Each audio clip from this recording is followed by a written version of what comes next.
नमस्कार दोस्तों, आपके अपने परिवार आईडी एग्जाम में स्वागत है। आज की क्लास में हम डीएलएड सेकेंड सेमेस्टर के विज्ञान के क्वेश्चनों पर डिस्कशन करेंगे। जो हमारे क्वेश्चन होंगे आज 2016 से लेके 2023 तक के प्रीवियस ईयर के क्वेश्चन होंगे, जिनको हम आज कवर करने वाले हैं। तो दोस्तों, अगर आप अभी तक हमारे चैनल को सब्सक्राइब नहीं किए हो तो चैनल को सब्सक्राइब कर लीजिए और डीएलएड सेकेंड सेमेस्टर की जितनी भी वीडियो हैं आप सभी को प्लेलिस्ट में मिल जाएंगी या वीडियो के डिस्क्रिप्शन में मिल जाएंगी। तो चलते हैं, आज का जो हमारा सब्जेक्ट है वो विज्ञान के क्वेश्चनों को हम कवर करने वाले हैं। तो पहला क्वेश्चन है हमारा, एलिसा परीक्षण किया जाता है। एलिसा परीक्षण किया जाता है कैंसर में, क्षय में, एड्स में या टाइफाइड में। तो राइट आंसर हो जाएगा ऑप्शन नंबर सी, राइट हो जाएगा। ठीक है। अगर एलिसा का पूरा नाम पूछा जाता है आपसे तो एलिसा का पूरा नाम एंजाइम लिकड इम्यूनो साब्रेट है। ठीक है। एंजाइम का अगर पूरा नाम पूछा जाता है तो आप बता देंगे। अगर हमसे ये भी पूछा जाता है कि एड्स दिवस कब मनाया जाता है तो एड्स दिवस 1 दिसंबर को मनाया जाता है। एड्स दिवस कब मनाया जाता है? 1 दिसंबर को मनाया जाता है। चलते हैं अगले क्वेश्चन की तरफ। हमारा अगला क्वेश्चन है, नाइट्रोजन अणु में होता है त्रिक आयनिक बंध होता है, एकल सहसंयोजी बंध होता है, द्विस सहसंयोजी बंध होता है, त्रिक सहसंयोजी बंध होता है। तो कितना होता है नाइट्रोजन अणु में? तो त्रिक होता है। कितना होता है? त्रिक सहसंयोजी बंध होता है, यानी कि नाइट्रोजन के मध्य त्रिबंध होता है। कितना भाई? त्रिबंध होता है। चलते हैं अगले क्वेश्चन की तरफ। हमारा अगला क्वेश्चन है, किसी तत्व का परमाणु क्रमांक 15 तथा द्रव्यमान संख्या 40 है, तत्व के परमाणु के नाभिक में न्यूट्रॉनों की संख्या होगी। भाई क्या है कि प्रोटॉनों की संख्या कितनी है हमारी? 15 है और द्रव्यमानों की संख्या कितनी है? 40 है। तो जितने भी द्रव्यमान होंगे उसमें से हम कितने परमाणु क्रमांक घटा देंगे तो हमारा राइट आंसर मिल जाएगा। तो राइट आंसर हो जाएगा 25। 40 में से 15 घटा देंगे तो कितना आंसर मिल जाएगा? 25 आंसर मिल जाएगा। आंसर नंबर डी राइट हो जाएगा। चलते हैं, या ऐसे भी कर सकते हो इस फार्मूले से। कैसे? द्रव्यमान संख्या बराबर होता है प्रोटॉनों की संख्या प्लस न्यूट्रॉनों की संख्या। क्या होता है? द्रव्यमान संख्या, हमारे पास जो फार्मूला होता है, द्रव्यमान संख्या बराबर प्रोटॉनों की संख्या प्लस न्यूट्रॉनों की संख्या। तो हमको न्यूट्रॉनों की संख्या फाइंड करनी है। तो न्यूट्रॉनों की संख्या बराबर क्या हो जाएगा? आगे सॉल्व कर लेंगे। ठीक है। तो राइट आंसर मिल जाएगा। चलते हैं अगले क्वेश्चन में, दाएं नीले से अशुद्ध रुधिर किस अंग में चला जाता है? फेफड़ा में, हृदय में, त्वचा में या यकृत में? तो राइट आंसर हो जाएगा ऑप्शन नंबर ए, दाएं नीले से अशुद्ध रुधिर किस अंग में चला जाता है? तो फेफड़े में चला जाता है। चलते हैं अगले क्वेश्चन की तरफ। पेट्रोल में होती है यांत्रिक ऊर्जा, विद्युत ऊर्जा, ध्वनि ऊर्जा या रासायनिक ऊर्जा? तो कौन सी ऊर्जा होती है? रासायनिक ऊर्जा होती है। ऑप्शन नंबर डी राइट हो जाएगा। चलते हैं अगले क्वेश्चन की तरफ। अब हम लोग अतिलघुत्तरीय प्रश्नों पर आ चुके हैं। तो अतिलघुत्तरीय प्रश्न क्या है हमारा? पहला, सिरके का रासायनिक सूत्र लिखिए। तो सिरके का रासायनिक सूत्र क्या है? CH3COOH। ठीक है। चलते हैं अगले क्वेश्चन की तरफ। हमारा अगला क्वेश्चन है, मिष्टन हल का मुख्य कार्य लिखिए। तो मिष्टन हल हल्का और छोटा होता है। मिष्टन हल क्या होता है भाई? हल्का और छोटा होता है। यह मिट्टी की गहरी जुताई करता है और मिट्टी पलटने का कार्य भी करता है। ये क्या करता है भाई? यह मिट्टी को पलटने का काम और जुताई का काम करता है। इसमें मिट्टी पलटने वाला भाग होता है जिसे मोल्ड बोर्ड कहते हैं। ठीक है। इसमें केंद्र की चौड़ाई एवं गहराई 12.5 सेंटीमीटर। इस हल का भार 15 किलोग्राम होता है। ठीक है। चलते हैं अगले क्वेश्चन की तरफ। हमारा अगला क्वेश्चन क्या है हमारा? नवीकरणीय एवं विकरणीय संपदा में मुख्य अंतर बताइए। भाई इनमें दोनों में अंतर बताना है। नवीनीकरणीय संसाधन तो क्या है, वे वस्तुएं जिनका निर्माण तथा प्रयोग पुनः किया जाता है। क्या है, वे वस्तुएं जिनका निर्माण तथा प्रयोग पुनः किया जाता है, अर्थात जिन वस्तुओं की पूर्ति दोबारा सरलता से होता है वे वस्तुएं नवीकरणीय संसाधन कहलाते हैं। यानी कि वे वस्तुएं जिनका निर्माण हम दोबारा से कर सकते हैं वो क्या कहलाता है, नवीकरणीय संसाधन कहलाता है। और इनके उदाहरण क्या हैं, उदाहरण की बात करते हैं अगर हम तो सौर ऊर्जा, पानी, पवन ऊर्जा, झरना नवीनीकरणीय ऊर्जा के भंडारण हैं। ठीक है, अब चलते हैं अनविकरणीय संसाधन। ठीक है, वे वस्तुएं जिनका भंडारण सीमित है, वस्तुएं जिनका निर्माण तथा पुनः प्रयोग नहीं किया जा सकता। ठीक है, अनविकरण संसाधन कहलाते हैं। ये होता है कि इनका देखो अंतर बहुत ही सिंपल है, क्योंकि इस नवीनीकरणीय में क्या होता है, संसाधन में क्या होता है, वे वस्तुएं जिनका दोबारा से उपयोग किया जा सकता है, और अनविकरणीय संसाधन क्या होते हैं, वे वस्तुएं जिनका दोबारा से उपयोग में नहीं लाया जा सकता है, जैसे कोयला, पेट्रोल, प्राकृतिक गैस, इनको दोबारा में उपयोग में नहीं ला सकते हैं। तो ये क्या है, अनविकरणीय संसाधन के उदाहरण हैं। चलते हैं अगले क्वेश्चन की तरफ।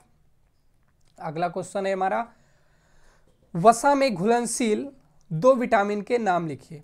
तो वसा में घुलनशील 2 प्रमुख विटामिन ए, डी एवं अन्य विटामिन ई और के हैं। ठीक है, विटामिन ए की अगर हम बात करते हैं तो विटामिन ए से पीड़ित व्यक्ति को रतौंधी, ठीक है, विटामिन ए मुख्य रूप से शरीर में रोशनी बनाए रखने में मदद करता है। ठीक है, तो इसको इस रोग से पीड़ित व्यक्ति को रतौंधी नामक बीमारी हो जाती है। ठीक है, रतौंधी, विटामिन ए की कमी से कौन सा रोग हो जाता है, रतौंधी नामक रोग हो जाता है। ठीक है, यानी कि रतौंधी का मतलब ये होता है कि कम दिखना, थोड़ा रात में थोड़ा कम दिखना, रतौंधी। चलते हैं अगले, विटामिन डी। विटामिन डी से क्या होता है, ये सूर्य की रोशनी या भोजन से प्राप्त करते हैं। विटामिन डी क्या होता है, विटामिन डी हम सूर्य की रोशनी या भोजन से प्राप्त करते हैं। विटामिन डी त्वचा के लिए बहुत ज़रूरी है। विटामिन डी आजकल नवजात शिशु को बहुत अधिक अनिवार्य हो गया है। ठीक है, बात समझ में आ गई होगी।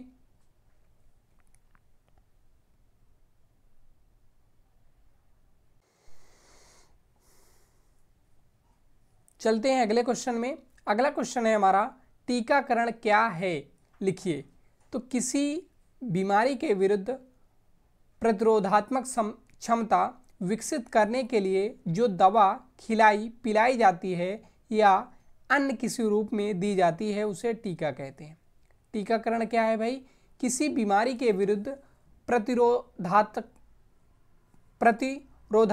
क्षमता विकसित करने के लिए जो दवा खिलाई या पिलाई जाती है या अन्य किसी रूप में दी जाती है उसे क्या कहा जाता है, टीका कहते हैं। यह प्रक्रिया क्या कहलाती है, टीकाकरण कहलाती है।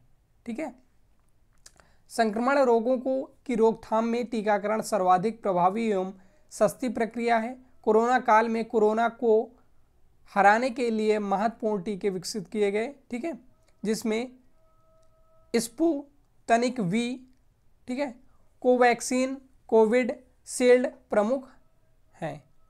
चलते हैं अगले क्वेश्चन की तरफ। हमारा अगला क्वेश्चन है, सरल मशीन कितने प्रकार की होती है। तो सरल मशीन हमारी 6 प्रकार की होती है। अगर हम सरल मशीन की बात करते हैं तो मशीनें हमारा कार्य आसान एवं तेजी से करती हैं। सरल मशीनें बल की दिशा बदल देती हैं या प्रयुक्त बल को बढ़ा देती हैं। और इसमें हमसे प्रकार पूछा था तो कितने प्रकार की होती हैं, 6 प्रकार की होती हैं। सरल मशीनें कितने प्रकार की, तो 6 प्रकार की होती हैं। कौन कौन सी, लीवर, पहिया, एक्सेल, धुरी, उत्तोलक, पुली, गेज और स्क्रू। ये क्या है? सरल मशीन के प्रकार हैं। चलते हैं अगले क्वेश्चन की तरफ।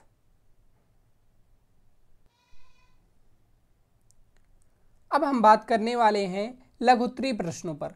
तो हमारा लघुत्तरीय प्रश्न पहला है, मनुष्य में कितने प्रकार के दांत पाए जाते हैं, उनके नाम एवं कार्यों को संक्षेप में लिखिए। तो मनुष्य के मुंह में मुख्य रूप से 4 प्रकार के दांत पाए जाते हैं, कृंतक, रदनक, अग्र चौवर्णक और चौवर्णक। ठीक है, कितने प्रकार के पाए जाते हैं? 4 प्रकार के। अगर नाम पूछा जाता है आपसे तो कृंतक, ठीक है, रदनक, अग्र चौवर्णक और चौवर्णक। तो अगर हम कृंतक की बात करते हैं तो कृंतक कौन से होते हैं दांत? सामने वाले 4 दांत कृंतक होते हैं। सामने जो हमारे 4 दांत होते हैं वो क्या होते हैं? कृंतक होते हैं। ये भोजन को काटने का कार्य करते हैं। कृंतक का क्या कार्य होता है कि ये भोजन को काटने का कार्य करते हैं।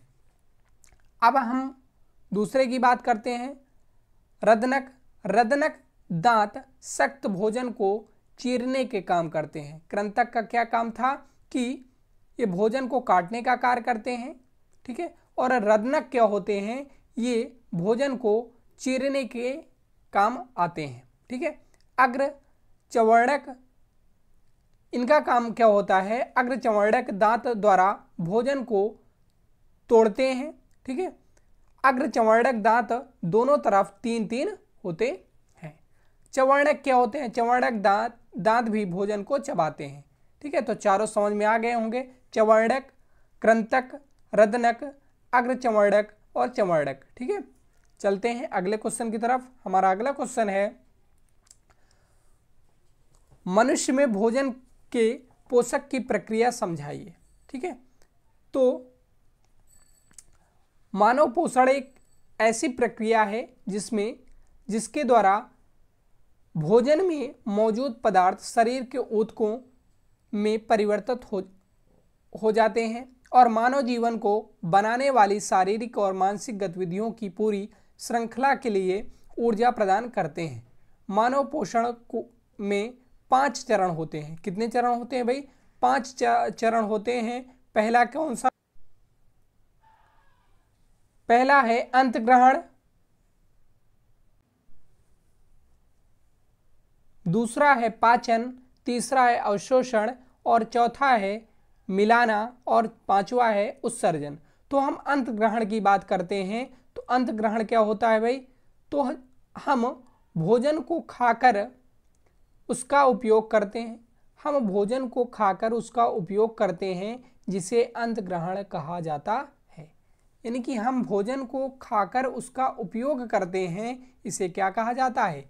अंतग्रहण कहा जाता है। मानव मुख में होने वाली संपूर्ण प्रक्रिया अंतग्रहण, यानी कि सिंपल भाषा में कह सकते हो आप कि मानव मुख में होने वाली संपूर्ण प्रक्रिया अंतग्रहण कहलाती है, ठीक है। बात समझ में आ गई होगी। अब हम बात करते हैं पाचन की। पाचन क्या होता है?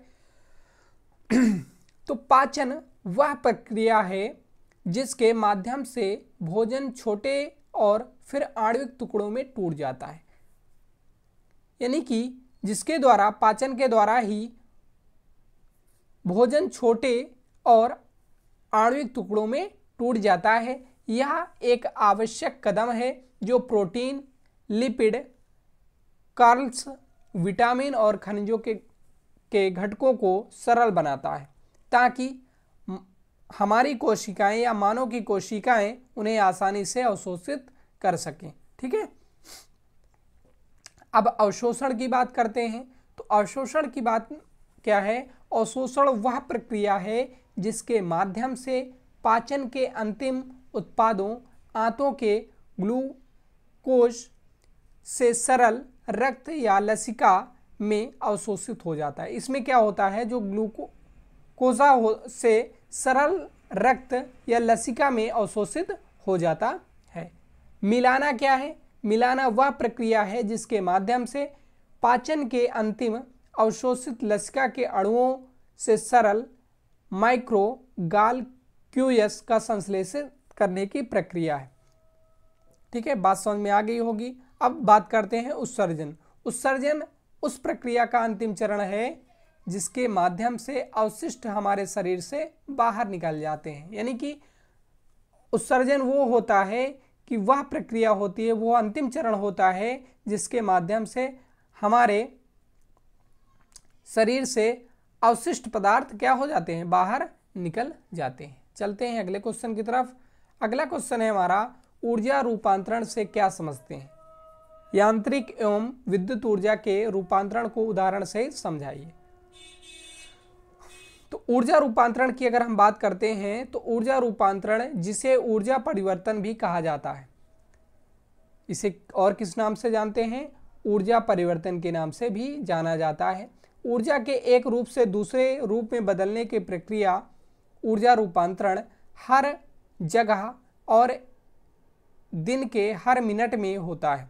ठीक है, यानी कि एक रूप से दूसरे रूप में बदल जाने की प्रक्रिया ही ऊर्जा रूपांतरण है। जैसे उदाहरण के तौर पर हम लेते हैं रासायनिक ऊर्जा का प्रकाश रूपांतरण, ऊष्मीय ऊर्जा का रूपांतरण। ठीक है, गतिक ऊर्जा का रूपांतरण।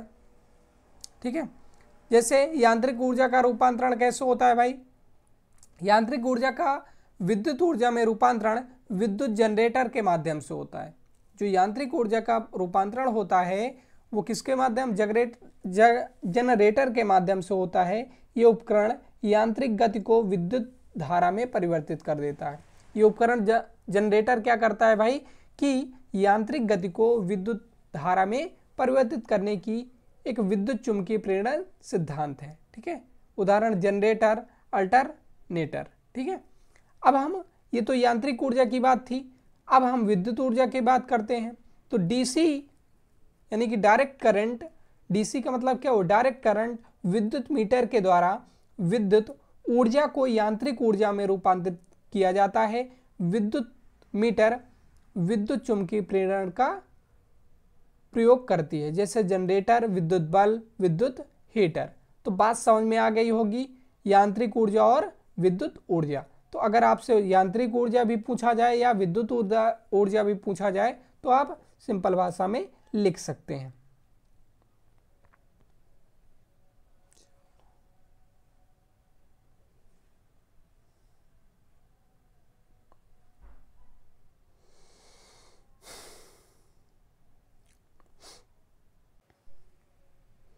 चलते हैं नेक्स्ट क्वेश्चन में। हमारा अगला क्वेश्चन है, सौर परिवार को सचित्र समझाइए।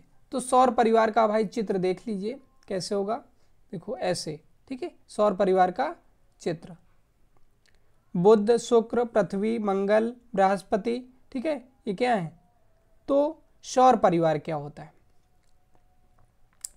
सौरमंडल में सूर्य और बाह्य खगोलीय पिंड शामिल हैं। यानी कि सौरमंडल जो है हमारा, उसमें सूर्य और बाह्य खगोलीय पिंड शामिल हैं, जो इस मंडल में एक दूसरे से गुरुत्वाकर्षण बल द्वारा बंधे हैं। सौर परिवार में सूर्य ग्रह, उल्कापिंड, क्षुद्र ग्रह और धेनुकेतु आते हैं। सूर्य सौर परिवार के केंद्र में स्थित एक तारा है। सूर्य जो है हमारा सौर परिवार के केंद्र में स्थित एक तारा है, जो सौर परिवार के लिए ऊर्जा और प्रकाश का स्रोत है। पृथ्वी सूर्य से औसत दूरी 14.96 किलोमीटर दूरी पर है, या 14.96 किलोमीटर दूरी पर स्थित है।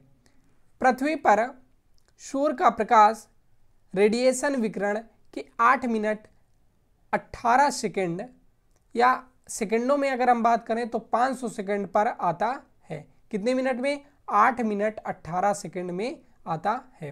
अगर सेकंडों में बात करते हैं तो 500 सेकंड में आता है। सूर्य में ऊर्जा नाभिकीय संलयन प्रक्रिया द्वारा प्राप्त होता है।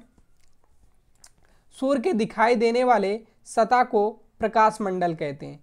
यानी कि प्रकाश, आपसे ये भी पूछा जा सकता है क्वेश्चन कि प्रकाश मंडल किसे कहते हैं? तो सूर्य के दिखाई देने वाले सतह को क्या कहते हैं?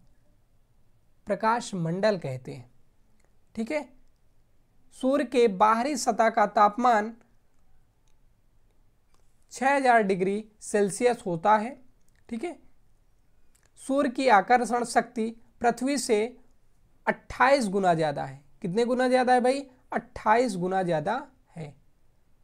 28 गुना ज़्यादा है। सौर मंडल में 8 ग्रह हैं। कितने ग्रह हैं भाई? सौर मंडल में 8 ग्रह हैं। कौन कौन से हैं उनकी बात कर लेते हैं। ठीक है, बुध, शुक्र, पृथ्वी, मंगल, बृहस्पति, शनि, अरुण, वरुण। इसके अतिरिक्त 3 बौने ग्रह सीरीस, प्लेटो और एरीस हैं। ठीक है, तो बात समझ में आ गई होगी। चलते हैं अगले क्वेश्चन की तरफ। हमारा अगला क्वेश्चन है, भोजन में कौन कौन से पोषक तत्व पाए जाते हैं? प्रोटीन की कमी से कौन कौन से रोग हो जाते हैं? तो भोजन में पाए जाने वाले पोषक तत्व कार्बोहाइड्रेट, प्रोटीन, वसा या विटामिन और खनिज हैं। ठीक है, तो भोजन में पाए जाने वाले पोषक तत्व कौन कौन से हैं? कार्बोहाइड्रेट्स, प्रोटीन, वसा और विटामिन हैं। ठीक है, तो अब हम बात करते हैं कार्बोहाइड्रेट की। कार्बोहाइड्रेट का क्या कार्य होता है? यह शरीर के लिए ऊर्जा का मुख्य स्रोत है। ठीक है, यह अनाज, दाल, फल, सब्जियों और दूध में पाया जाता है। कार्बोहाइड्रेट यह शरीर के लिए ऊर्जा का मुख्य स्रोत माना जाता है। कार्बोहाइड्रेट। प्रोटीन की बात करते हैं, यह शरीर को कोशिकाओं की क्षतिपूर्ति करता है। यह मांस, मछली, अंडे, डेयरी उत्पादन और दालों में पाया जाता है। ये अधिकतर दालों में भी पाया जाता है। वसा की अगर हम बात करते हैं तो यह ऊर्जा का एक महत्वपूर्ण स्रोत है और शरीर को विटामिन ए, डी, ई तथा के को अवशोषित करने में मदद करता है।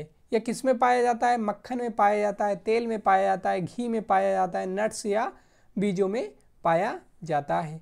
अब आते हैं विटामिन की अगर हम बात करते हैं तो ये शरीर के विभिन्न कार्यों के लिए आवश्यक सूक्ष्म पोषक तत्व हैं। विटामिन कई प्रकार के होते हैं, vitamin A, vitamin B, vitamin C, vitamin D इत्यादि ऐसे और भी होते हैं। ये किस में पाए जाते हैं? हरी फल में पाए जाते हैं, हरी सब्जियों में, दूध और अंडे में पाए जाते हैं। अब आते हैं खनिज के बारे में। ये शरीर के विभिन्न विकास के लिए आवश्यक होते हैं। ये शरीर के विकास के लिए आवश्यक होते हैं, जैसे कैल्शियम जो हड्डियों में पाया जाता है। ठीक है, फास्फोरस, लोहा, मैग्नीशियम और आयोडीन प्रमुख हैं। ठीक है, बात समझ में आ गई होगी।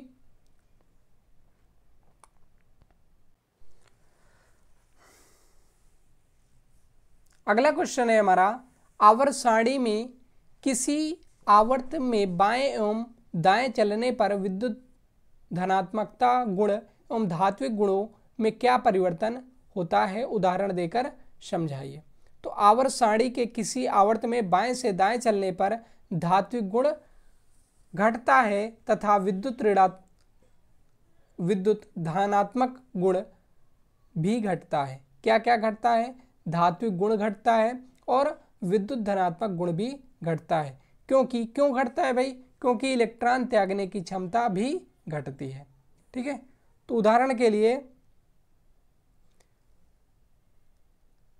Lithium, beryllium, boron, carbon, hydrogen और ऑक्सीजन और फ्लोरीन।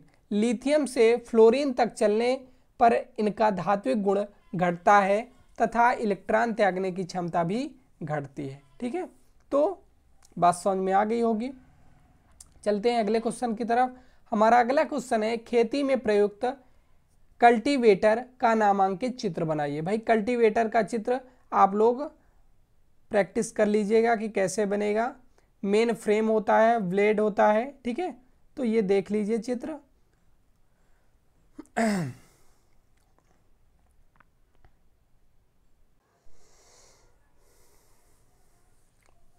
तो हम 2016 के जितने भी प्रीवियस ईयर क्वेश्चन थे हमने सॉल्व कर लिया है। अब हम आ गए हैं 2017 के मॉडल पेपर में। तो आज का पहला क्वेश्चन है 2017 मॉडल पेपर का, निम्नलिखित में से चूना पत्थर का रासायनिक सूत्र है। Na2CO3, NaOH का होल ट्वाइस, CaO या CaCO3। तो चूना पत्थर का रासायनिक सूत्र क्या है? तो CaCO3, option number D right हो जाएगा। हमसे अगर पूछ लिया जाता है कि इसका रासायनिक नाम क्या था, चूना पत्थर का रासायनिक नाम बताइए, तो चूना पत्थर का रासायनिक नाम है कैल्शियम कार्बोनेट। चूना पत्थर का रासायनिक नाम क्या है?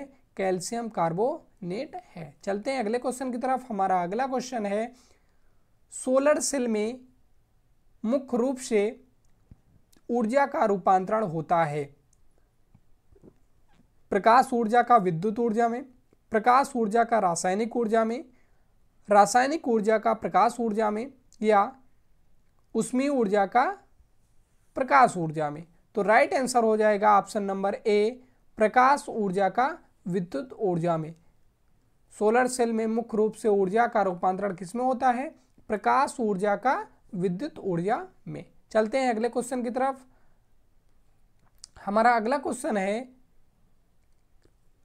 पेलेग्रा रोग निम्नलिखित में से किस विटामिन की कमी से होता है? विटामिन ए की कमी से, विटामिन बी की कमी से, विटामिन सी की कमी से, या विटामिन डी की कमी से।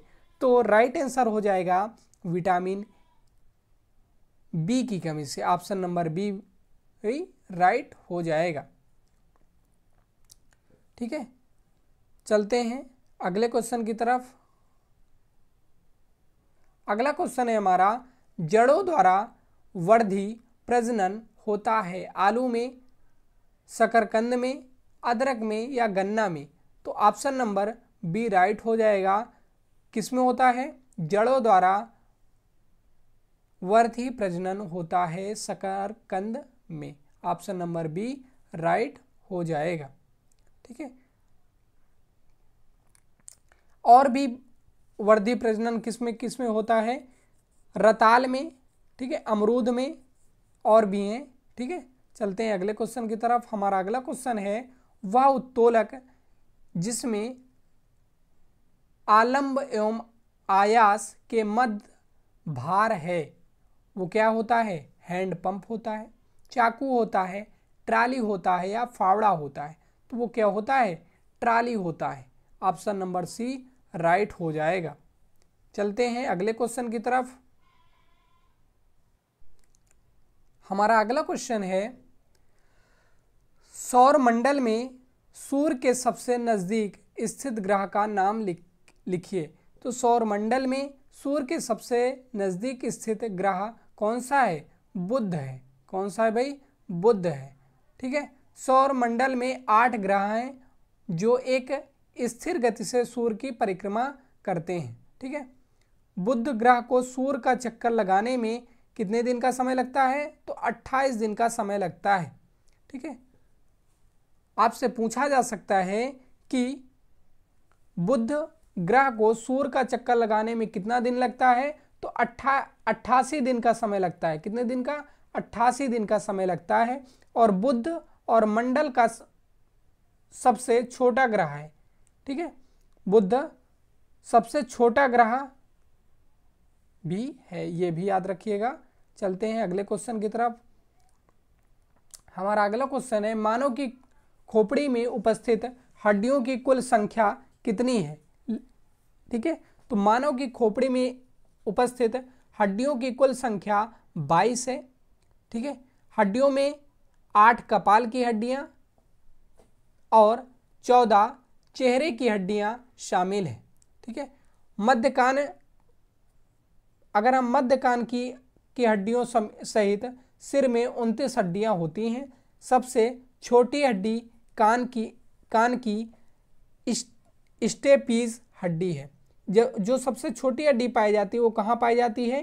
कान में पाई जाती है, और उसका क्या नाम है? स्टेपीज हड्डी है। ठीक है, और चेहरे की सबसे बड़ी हड्डी मेम्बी बल है, जो सबसे मजबूत भी है।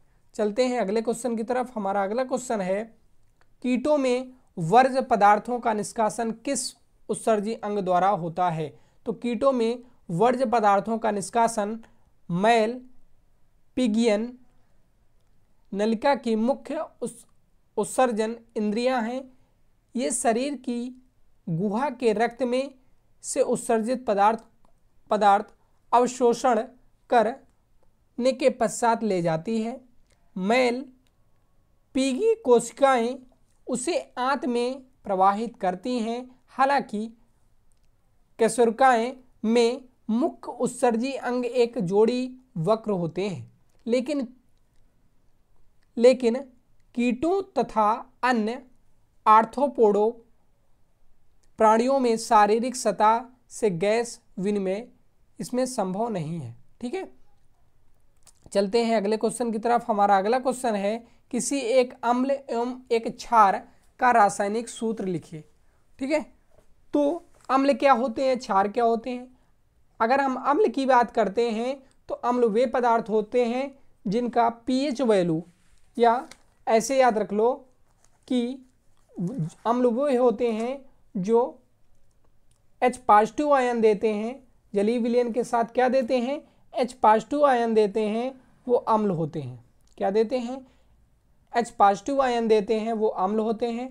और जो जलीय विलयन के साथ OH- आयन देते हैं, क्या OH- आयन देते हैं, वो क्या कहलाते हैं, क्षार कहलाते हैं।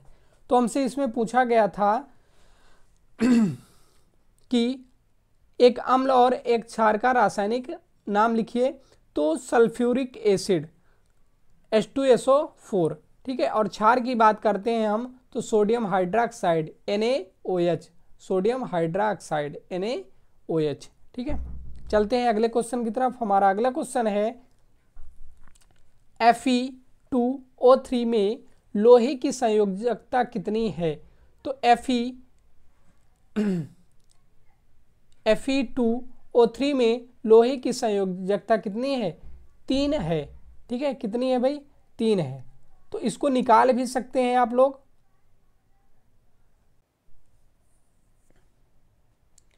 तो हमारा अगला क्वेश्चन है ऊर्जा के संचरण की किस विधि द्वारा जल गर्म होता है। ऊर्जा के संचरण की किस विधि द्वारा जल गर्म होता है। तो ऊर्जा के संचरण की संवहन विधि द्वारा जल गर्म होता है। किस विधि द्वारा, संवहन विधि द्वारा जल गर्म होता है। संवहन में द्रव के गर्म अंश गतिशील होकर ऊष्मा उत्पन्न वहन करते हैं। इस विधि का उपयोग पानी को गर्म करने में किया जाता है। संवहन का उपयोग किस में किया जाता है, पानी को गर्म करने के लिए किया जाता है। ठीक है, तो इतना लिख दोगे तो पर्याप्त रहेगा। ठीक है, तो अगर हम संवहन विधि की बात करते हैं तो ऊष्मा के स्थानांतरण की एक ऐसी विधि किसी तरल पदार्थ में अणुओं के समग्र स्थानांतरण द्वारा ऊष्मा का आदान प्रदान होता है। इसमें क्या होता है कि ऊष्मा का आदान प्रदान होता है। तरल पदार्थों में संवहन ऊष्मा के अंतरण की एक मुख्य विधि है। ठोसों में संवहन संभव नहीं है। ठोसों में क्या है, ये पूछा जा सकता है कि क्या ठोसों में संवहन संभव है, तो ठोसों में संभव नहीं है। ठीक है, हम लोग आ गए अब लघु उत्तरीय प्रश्नों पर। लघु उत्तरीय प्रश्न में पहला क्वेश्चन है हमारा, धातुएं ऑक्सीजन से अवक्रिया करके क्या बनाती हैं, या लिटमस पत्र द्वारा कैसे पहचाने कि अम्लीय ऑक्साइड है या क्षारीय या भास्मिक, उसको बोल देते हैं ऑक्साइड है। ठीक है, तो धातुएं ऑक्सीजन से क्रिया करके धातु ऑक्साइड बनाते हैं। जो धातु होती हैं ऑक्सीजन से अपक्रिया करके क्या बनाती हैं, धातु ऑक्साइड बनाती हैं। अम्लीय विलयन नीले लिटमस को लाल कर देता है। जो अम्लीय विलयन होता है वो क्या करता है, नीले लिटमस को क्या करता है, लाल कर देता है। और क्षारीय विलयन लिटमस को नीला कर देता है। यानी कि जो अम्लीय होगा वो नीले लिटमस को क्या कर देता है, लाल कर देता है, और क्षारीय लाल लिटमस को नीला कर देता है। ठीक है, तो इससे ही पहचान जाओगे। चलते हैं अगले क्वेश्चन की तरफ। हमारा अगला क्वेश्चन है कृषि कार्य में प्रयुक्त उपकरण डिवलर एवं कल्टीवेटर की उपयोगिता लिखिए। अभी 2016 में हमने कल्टीवेटर का नामांकित चित्र करके आया था ना, तो उसके बारे में बात किए थे। अब फिर से वही क्वेश्चन आ गया। तो कृषि कार्य में प्रयुक्त कौन सा? डिवलर। तो डिवलर से अच्छी तरह तैयार खेत में बड़े या मध्यम आकार की बीज बुआई करने या अंतर को पूरा करने के लिए उपयोग किया जाता है। इसमें क्या किया जाता है कि एक अंतर को, यानी कि बीज की बुआई बोने के लिए, बीज को बोने के लिए या अंतर को पूरा करने के लिए, कि इस इतने अंतर में बीज सही से बोएं, उसके लिए इस मशीन का यूज किया जाता है। ठीक है, चलते हैं अब कल्टीवेटर की बात करते हैं। तो कल्टीवेटर एक कृषि उपकरण है जिसका उपयोग खेत की जुताई करने में किया जाता है। उसका किसमें किया जाता है? बीजों को बोने में किया जाता है। ठीक है, लेकिन कल्टीवेटर का जुताई में किया जाता है, ये सभी को पता है, सिंपल सी बात है। खेत में मिट्टी को, ढेलों को तोड़ने में भी इसका उपयोग किया जाता है, जिससे मिट्टी में गुणात्मक सुधार होता है। कल्टीवेटर के द्वारा कृषि कार्य के लिए मिट्टी तैयार करना, खरपतवार निकालना, यानी कि कल्टीवेटर का क्या कार्य होता है, जिससे खेत की जुताई की जाती है, मिट्टी के ढेलों को तोड़ा जा सकता है, और जो उस खेत में खरपतवार रहते हैं, ठीक है, तो उसको हटाने के लिए भी कल्टीवेटर का यूज किया जाता है। चलते हैं अगले क्वेश्चन की तरफ। हमारा अगला क्वेश्चन है परिवेशीय स्वच्छता एवं स्वास्थ्य में क्या संबंध है? आप परिवेश को स्वच्छ रखने में आप अपनी भूमिका कैसे निभाएंगे? तो स्वच्छता एक ऐसा महत्वपूर्ण अभियान है जो स्वयं, समाज और पर्यावरण के लिए फायदेमंद है। स्वच्छता के महत्व, स्वास्थ्य रखने का माध्यम, स्वच्छता अपनाकर हम खुद को रोगों से बचा सकते हैं। यानी कि जैसे हम अपने पास पड़ोस जितना स्वच्छ रखेंगे, सफाई से रहेंगे, उतनी ही बीमारियां कम होंगी। ठीक है, तो यही है। अब आते हैं परिवेश स्वच्छता की व्यवस्था।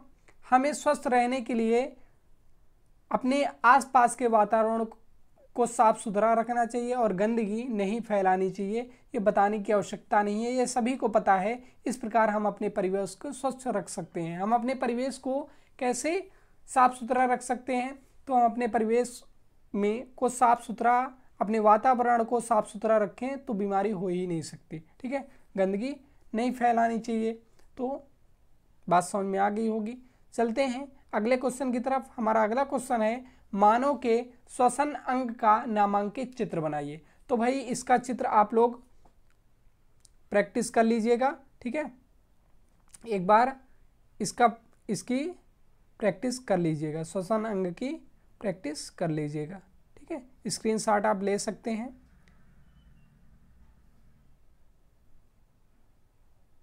ठीक है, चलते हैं अगला क्वेश्चन है हमारा।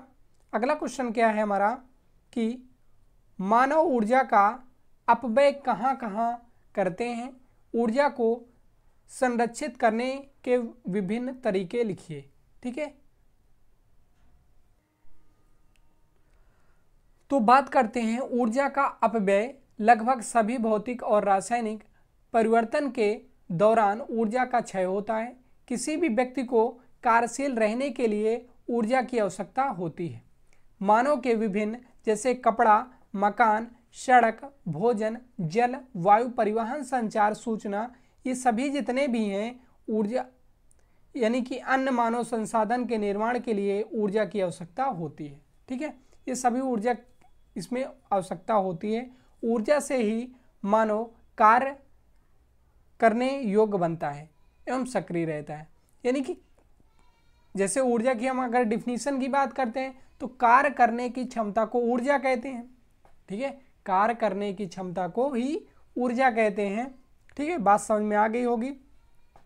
ऊर्जा संरक्षण के तरीके कौन कौन से हैं? तो बहुत आवश्यक होने पर ही मोटरसाइकिल, स्कूटी, कार का उपयोग करें। यानी कि बहुत ही आवश्यकता अगर आपको पड़ रही है, लेकिन आजकल क्या हो रहा है, सभी लोग कहीं भी जाना है तो भाई स्कूटी या मोटरसाइकिल चाहिए। तो बहुत आवश्यक होने पर ही मोटरसाइकिल, स्कूटी, कार का उपयोग करें। आवश्यकता न होने पर विद्युत उपकरण, पंखा, बल्ब, फ्रिज, रेफ्रिजरेटर को बंद कर दें। भाई जब आवश्यकता ना हो तो ये सब पंखा, बल्ब और फ्रिज बंद कर दें, तो इससे क्या होगा कि हमारी विद्युत बचेगी। ठीक है। समानता बल्बों के स्थान पर एलईडी का उपयोग करें। जो हम बल्ब, सूर्य का ये सब बल्ब यूज करते हैं, ठीक है, तो एलईडी का उपयोग करके ऊर्जा की बचत किया जा सकता है। ठीक है, क्योंकि वो अधिक वाट खाते हैं और ये कम, एलईडी जो होते हैं कम वाट के खाते हैं। ठीक है। यदि संभव हो सके तो सोलर कुकर, सोलर लालटेन, सोलर पंप का उपयोग करें। ठीक है। जहाँ तक संभव हो सके पैदल चलें या साइकिल का उपयोग करें, जिससे ईंधन को बचाया जा सके। भाई ये भी कहा जा रहा है कि ऊर्जा को कैसे और बचा सकते हैं हम। ठीक है। तो जहाँ तक संभव हो सके पैदल चलें या साइकिल का प्रयोग करें, जिससे ईंधन को बचाया जा सकता है। ठीक है। अगला क्वेश्चन है हमारे प्रतिदिन के भोजन में पोषक तत्वों की कमी से होने वाले किसी एक रोग का नाम लिखिए, लक्षण तथा उससे बचने के उपाय बताइए। ठीक है।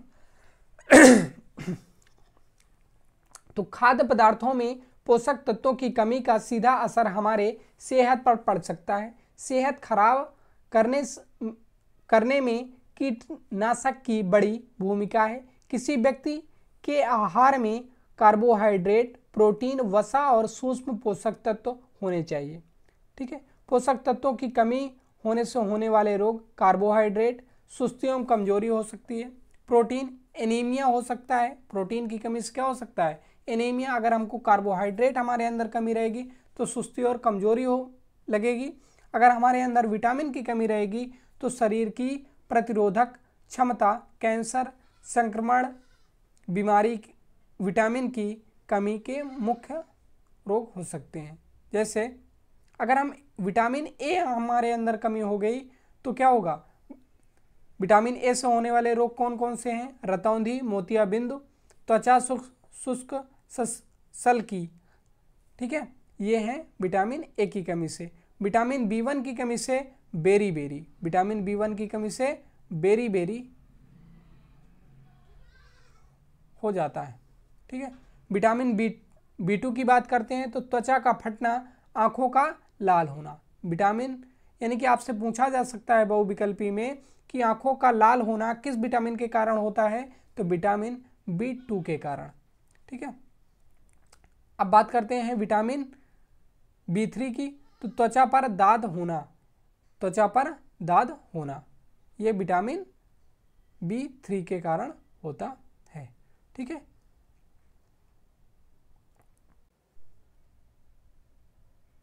अगला क्वेश्चन है हमारा, भूकंप आने के क्या क्या कारण हैं, भूकंप से बचने के उपाय एवं प्रबंधन के क्या क्या तरीके अपने स्तर से अपनाएं। तो भूकंप एक ऐसी प्राकृतिक आपदा है, ये मानव निर्मित तो है नहीं। ठीक है। तो ये एक प्राकृतिक आपदा है जो बिना किसी चेतावनी के घटती है। ये नहीं कि भाई बता के आए कि हम आ रहे हैं, भाई हट जाओ सब लोग, है ना, तो ऐसा तो है नहीं। तो भूकंप एक ऐसी प्राकृतिक आपदा है जो बिना किसी चेतावनी के घटित होती है। भूकंप भूगर्भिक हलचलों के कारण भूपटल तथा उसकी शैलों में संपीड़न एवं तनाव होने से शैलों के उथल पुथल होती है, जिसे भूकंप कहते हैं। भूकंप आने के कारण क्या क्या होते हैं इसके बारे में भी जान लेते हैं। तो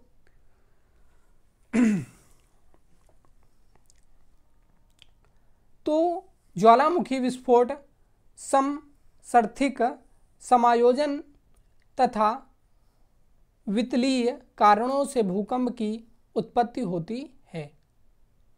किसके किसके कारण, विवर्तनिक क्रिया, ज्वालामुखी विस्फोट, समस्थितिक समायोजन तथा वितलीय कारणों से भूकंप की उत्पत्ति होती है। ज्वालामुखी क्रिया द्वारा भूगर्भ से तप्त मैग्मा, जल, गैसें आदि ऊपर निकलने के लिए शैलों पर तेजी से धक्के लगाते हैं। ये जो मैग्मा होता है ये भूगर्भ में तेजी से धक्का लगाते हैं तथा दबाव डालते हैं, जिसके कारण भूकंप उत्पन्न होते हैं। भूकंप से बचने के उपाय क्या हैं एवं प्रबंधन क्या है? तो बाहरी आवरण, दरवाजे, खिड़की, छज्जा आदि से बचें।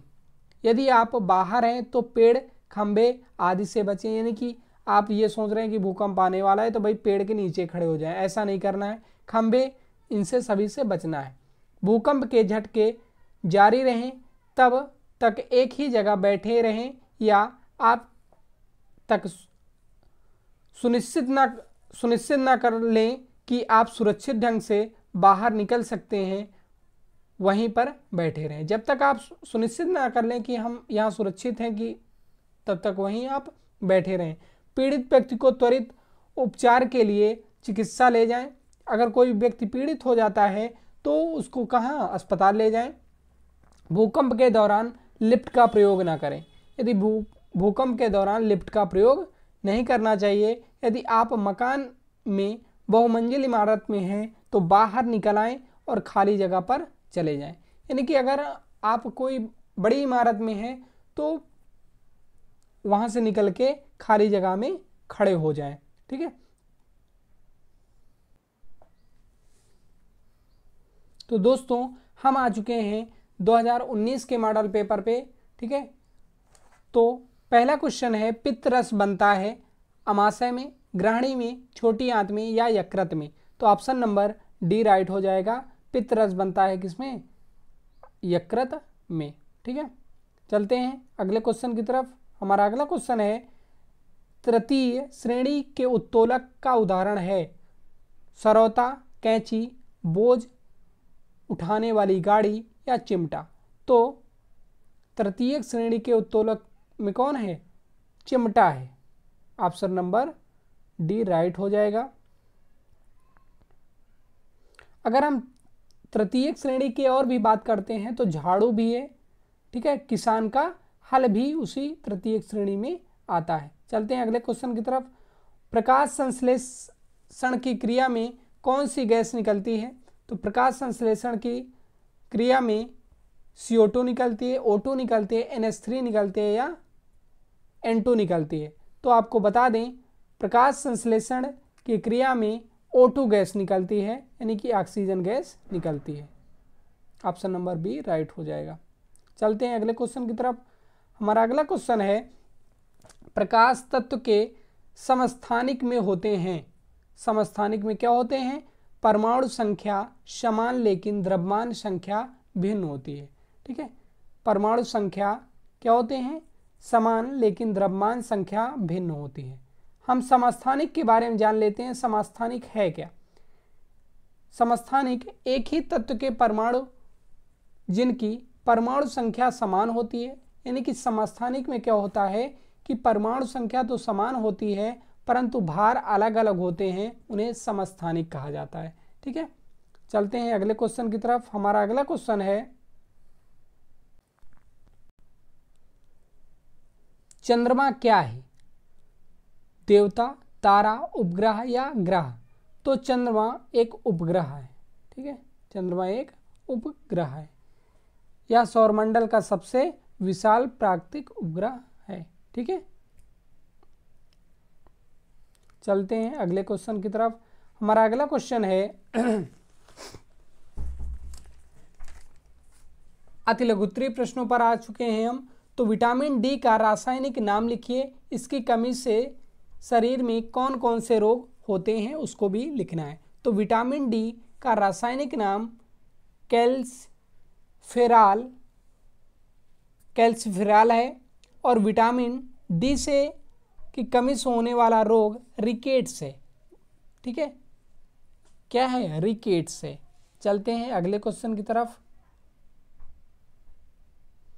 अगला क्वेश्चन है हमारा, बेकिंग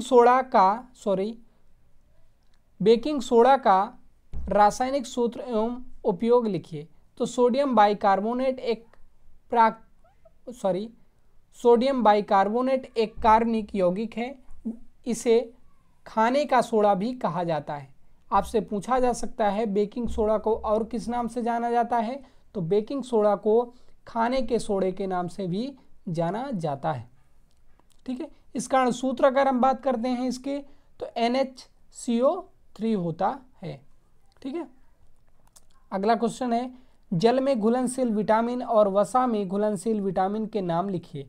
तो जल में घुलनशील vitamin B, complex vitamin C तथा विटामिन एच जल में घुलनशील विटामिन हैं, जबकि विटामिन ए, डी, ई तथा के वसा में घुलनशील हैं। वसा में और जल में घुलनशील दोनों पूछा जाता है, तो याद रखिएगा। ठीक है, चलते हैं अगले क्वेश्चन की तरफ। घड़ी में चाबी भरने पर स्प्रिंग में ऊर्जा किस रूप में एकत्रित हो जाती है? तो घड़ी में चाबी भरने पर स्प्रिंग में ऊर्जा स्थितिज ऊर्जा के रूप में एकत्रित हो जाती है। किसके रूप में एकत्रित हो जाती है? स्थितिज ऊर्जा के रूप में एकत्रित हो जाती है। चलते हैं अगले क्वेश्चन की तरफ। हमारा अगला क्वेश्चन है कशेरुकी प्राणियों के उत्सर्जी अंगों के नाम लिखिए। तो उनके अंगों के नाम क्या हैं? यकृत, गुर्दे, फेफड़े, त्वचा हैं। उत्सर्जी प्रणालियों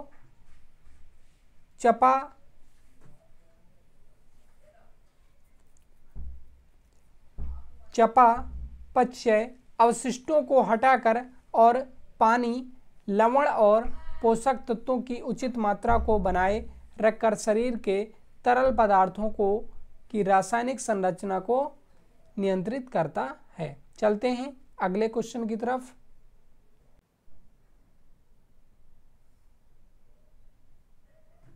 हमारा अगला क्वेश्चन है कार्य किसे कहते हैं, इसकी इकाई लिखिए। जब किसी वस्तु पर कोई बल लगाने से वह वस्तु की दिशा में कुछ विस्थापित हो जाए कार्य कहलाता है। यानी कि जब हम किसी वस्तु पर बल लगाते हैं तो वह किसी दिशा में विस्थापित हो जाए तो उसे क्या कहते हैं? कार्य कहते हैं। अगर हम कार्य की मात्रक की बात करते हैं तो इसका कार्य का यसाई मात्रक होता है जूल। कार्य का यसाई मात्रक, ये बहुविकल्पी में बहुत पूछा जाता है। कार्य का यसाई मात्रक क्या होता है? जूल। अगर हम इसके सीजीएस पद्धति में बात करते हैं, सीजीएस पद्धति में इसका मात्रक क्या होता है? अर्ग होता है। क्या होता है? अर्ग होता है। और कार्य बराबर होता है W बराबर FS। कार्य बराबर W बराबर FS। ठीक है, W बराबर FS होता है, यानी कि W बराबर FS।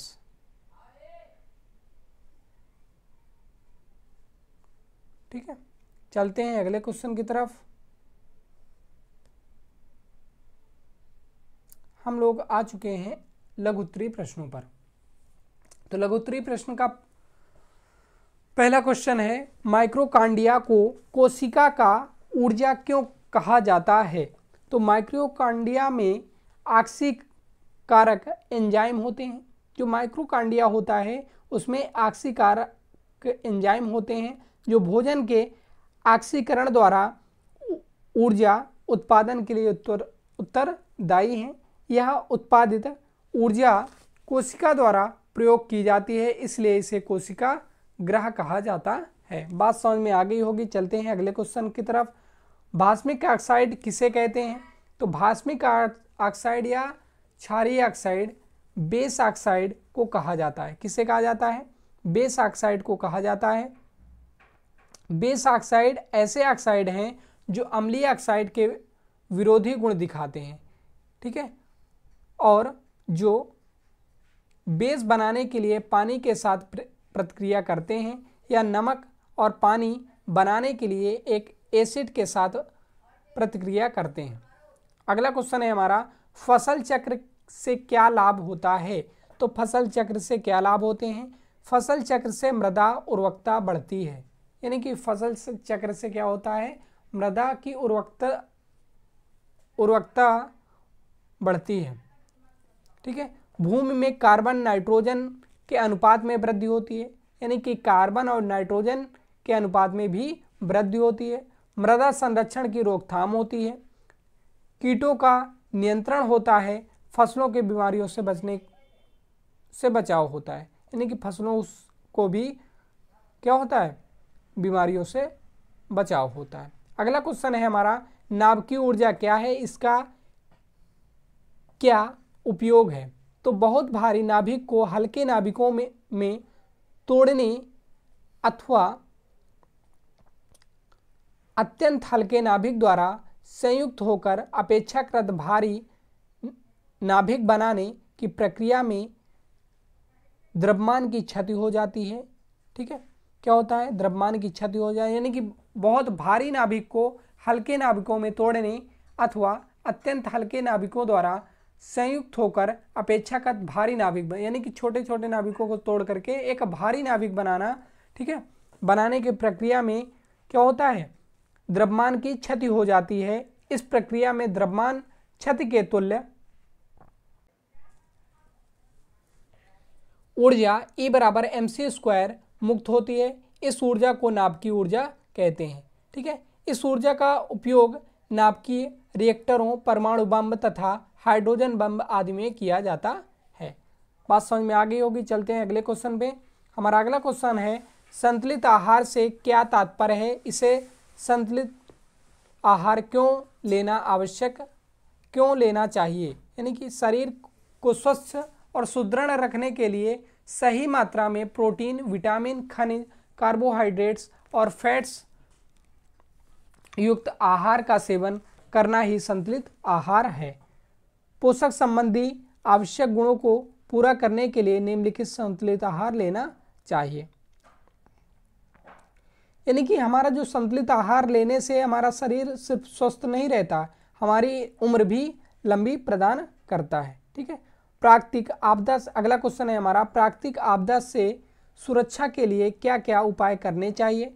तो भूकंप से बचने के लिए भूकंप रोधी या लकड़ी के मकान बनाए जाने चाहिए।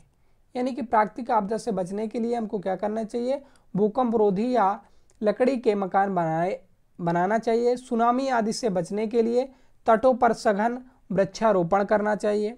ठीक है, जहाँ जहाँ प्राकृतिक आपदाएं आती हैं वहाँ वहाँ सरकार विभिन्न स्वयंसेवी संस्थाओं एवं संगठनों को भी आपदा प्रबंधन के लिए सदा जागरूक करना चाहिए। बात समझ में आ गई होगी। चलते हैं अगले क्वेश्चन की तरफ। हमारा अगला क्वेश्चन है, ऐच्छिक और अनैच्छिक पेशी में अंतर स्पष्ट कीजिए। ऐच्छिक पेशियां क्या होती हैं, ये बहुकेंद्रीय होती हैं, और अनैच्छिक क्या होती हैं, ये एकल केंद्रीय होती हैं। तो ऐच्छिक क्या होती हैं, ये बहुकेंद्रीय होती हैं, और अनैच्छिक ये एकल केंद्रीय होती हैं। अगले की बात करते हैं। ऐच्छिक में ये दंड की आकार की होती हैं, और अनैच्छिक ये बेलन के आकार की होती हैं। ये आशाखित होती हैं, और इन अनैच्छिक में क्या होता है, इनके मध्य भाग से फूले हुए स्थल पर केंद्रक होता है। ये धारी युक्त होती हैं। ये क्या होती हैं, ये धारी युक्त होती हैं, ये धारियों से रहित होती हैं। यानी कि ऐच्छिक क्रिया पेशियां क्या होती हैं, ये धारी युक्त होती हैं, ये धारी से रहित होती है, इसमें यानी मतलब धारी नहीं होती है। ठीक है, तो मित्रों हम आ चुके हैं 2020 के मॉडल पेपर में। तो पहला क्वेश्चन है, जूल मात्रक है किसका, कार्य का, ऊर्जा का, कार्य और ऊर्जा दोनों का, या शक्ति का। तो आंसर नंबर हो जाएगा सी, राइट हो जाएगा, कार्य और ऊर्जा दोनों का। ठीक है, चलते हैं अगले क्वेश्चन की तरफ। हमारा अगला क्वेश्चन है, रबी की फसल है, मक्का है, ज्वार है, बाजरा है, या चना है। तो ऑप्शन नंबर डी राइट हो जाएगा, क्या है, चना। चलते हैं अगले क्वेश्चन की तरफ। चंद्र ग्रहण की घटना होती है अमावस्या के दिन, पूर्णिमा के दिन, अमावस्या की रात के, या कभी भी। तो चंद्र ग्रहण की घटना होती है, कब होती है, पूर्णिमा के दिन। ऑप्शन नंबर बी राइट हो जाएगा। चलते हैं अगले क्वेश्चन की तरफ। हमारा अगला क्वेश्चन है, DPT के टीके से बचाव होता है? किसका बचाव होता है? तो डिप्थीरिया का, काली खांसी का, टिटनेस का, या उपयुक्त तीनों का? तो उपयुक्त तीनों का। राइट आंसर डी हो जाएगा। चलते हैं नेक्स्ट क्वेश्चन की तरफ। हमारा अगला क्वेश्चन है CaSO4 में Ca की संयोजकता है। तो Ca की संयोजकता कितनी है? तो Ca की संयोजकता 2+2 है, +2 है। इसको ऐसे निकाल भी सकते हैं आप लोग, ठीक है, कि Ca का कैसे निकालेंगे। तो इसका आप बाहु नियम आपने पढ़ा होगा अगर, तो 2, 8, 8 और 2, ठीक है। तो लास्ट में 2 कक्षा में बचता है, 2 इलेक्ट्रॉन ना उपस्थित रहते हैं। तो कैसे पता लगाया हमने संयोजकता? तो यहाँ से, ठीक है। चलते हैं अगले क्वेश्चन की तरफ। तो यहाँ से हमारे अति लघु उत्तरीय प्रश्न शुरू हैं। चलिए उन पे डिस्कस कर लेते हैं। क्वेश्चन है, नाभिकीय ऊर्जा किसे कहते हैं, इसका उपयोग क्या है? तो नाभिकीय ऊर्जा, जब कोई भारी नाभिक 2 या 2 से अधिक हल्के नाभिकों में टूटते हैं, अर्थात नाभिकीय विखंडन होता है, तो 2 या 2 से अधिक हल्के नाभिक मिल करके एक भारी नाभिक का निर्माण करते हैं, अर्थात नाभिकीय संलयन होता है। दोनों ही प्रक्रियाओं के दौरान प्रचुर मात्रा में ऊर्जा निकलती है, उसे ही हम क्या कहते हैं? नाभिकीय ऊर्जा कहते हैं। ठीक है दोस्तों, जैसा कि 2 या 2 से अधिक नाभिक आपस में क्या होते हैं? टूटते हैं या टकराते हैं, और या 2 या 2 से अधिक नाभिक आपस में जुड़ते हैं, तो उनके द्वारा जो ऊर्जा उत्पन्न होती है उसे ही नाभिकीय ऊर्जा कहते हैं। अब नाभिकीय ऊर्जा का उपयोग कहाँ पर होता है, इसका जान लेते हैं। नाभिकीय ऊर्जा का उपयोग नाभिकीय रिएक्टर में किया जाता है, जिसके द्वारा विद्युत का उत्पादन किया जाता है, जिससे कारखानों में बड़ी बड़ी मशीनों को चलाया जाता है। इस ऊर्जा की सहायता से अनेक रेडियो एक्टिव आइसोटोप तैयार किए जाते हैं। ठीक है दोस्तों, और इस नाभिकीय ऊर्जा का उपयोग चिकित्सा, वैज्ञानिक अध्ययन, कृषि आदि क्षेत्रों में किया जाता है। तो सारे के सारे फैक्ट याद रखिएगा। चलिए बढ़ते हैं अगले क्वेश्चन की तरफ।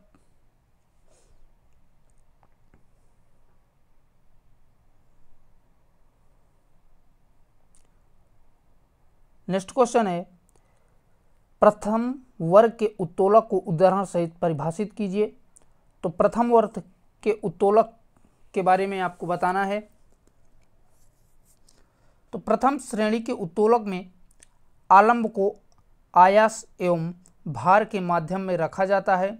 जैसे प्रथम उत्तोलक के उदाहरण है कैंची, पिलास, कील, उखाड़ने की मशीन, साइकिल का ब्रेक। भौतिकी, यांत्रिकी और प्रौद्योगिकी में उत्तोलक या लीवर को एक सरल यंत्र कहा जाता है। ठीक है, उत्तोलक बल आघूर्ण के सिद्धांत पर कार्य करते हैं। किस पे कार्य करते हैं? बल आघूर्ण के सिद्धांत पे ये कार्य करते हैं। चलिए बढ़ते हैं अगले क्वेश्चन की तरफ। अगला क्वेश्चन है, जल में घुलनशील तथा वसा में घुलनशील विटामिन में दो उदाहरण बताइए। तो जल में घुलनशील विटामिन बी और विटामिन सी, और वसा में घुलनशील विटामिन है ए, डी, ई, के। तो याद रखिएगा, मोस्ट इंपॉर्टेंट क्वेश्चन है। अगर आपसे जल में पूछता है तो बी और सी जल में घुलनशील है, अगर वसा में पूछता है तो ए, डी, ई, के, ये सभी दोनों के दोनों याद रखिएगा। चलिए बढ़ते हैं अगले क्वेश्चन की तरफ।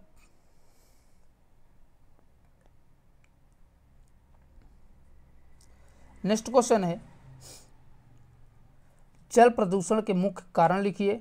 तो जल प्रदूषण के मुख्य कारण है सबसे बड़े संकटों में से एक है। ये भारत में जल प्रदूषण सबसे बड़ा संकटों में से एक है।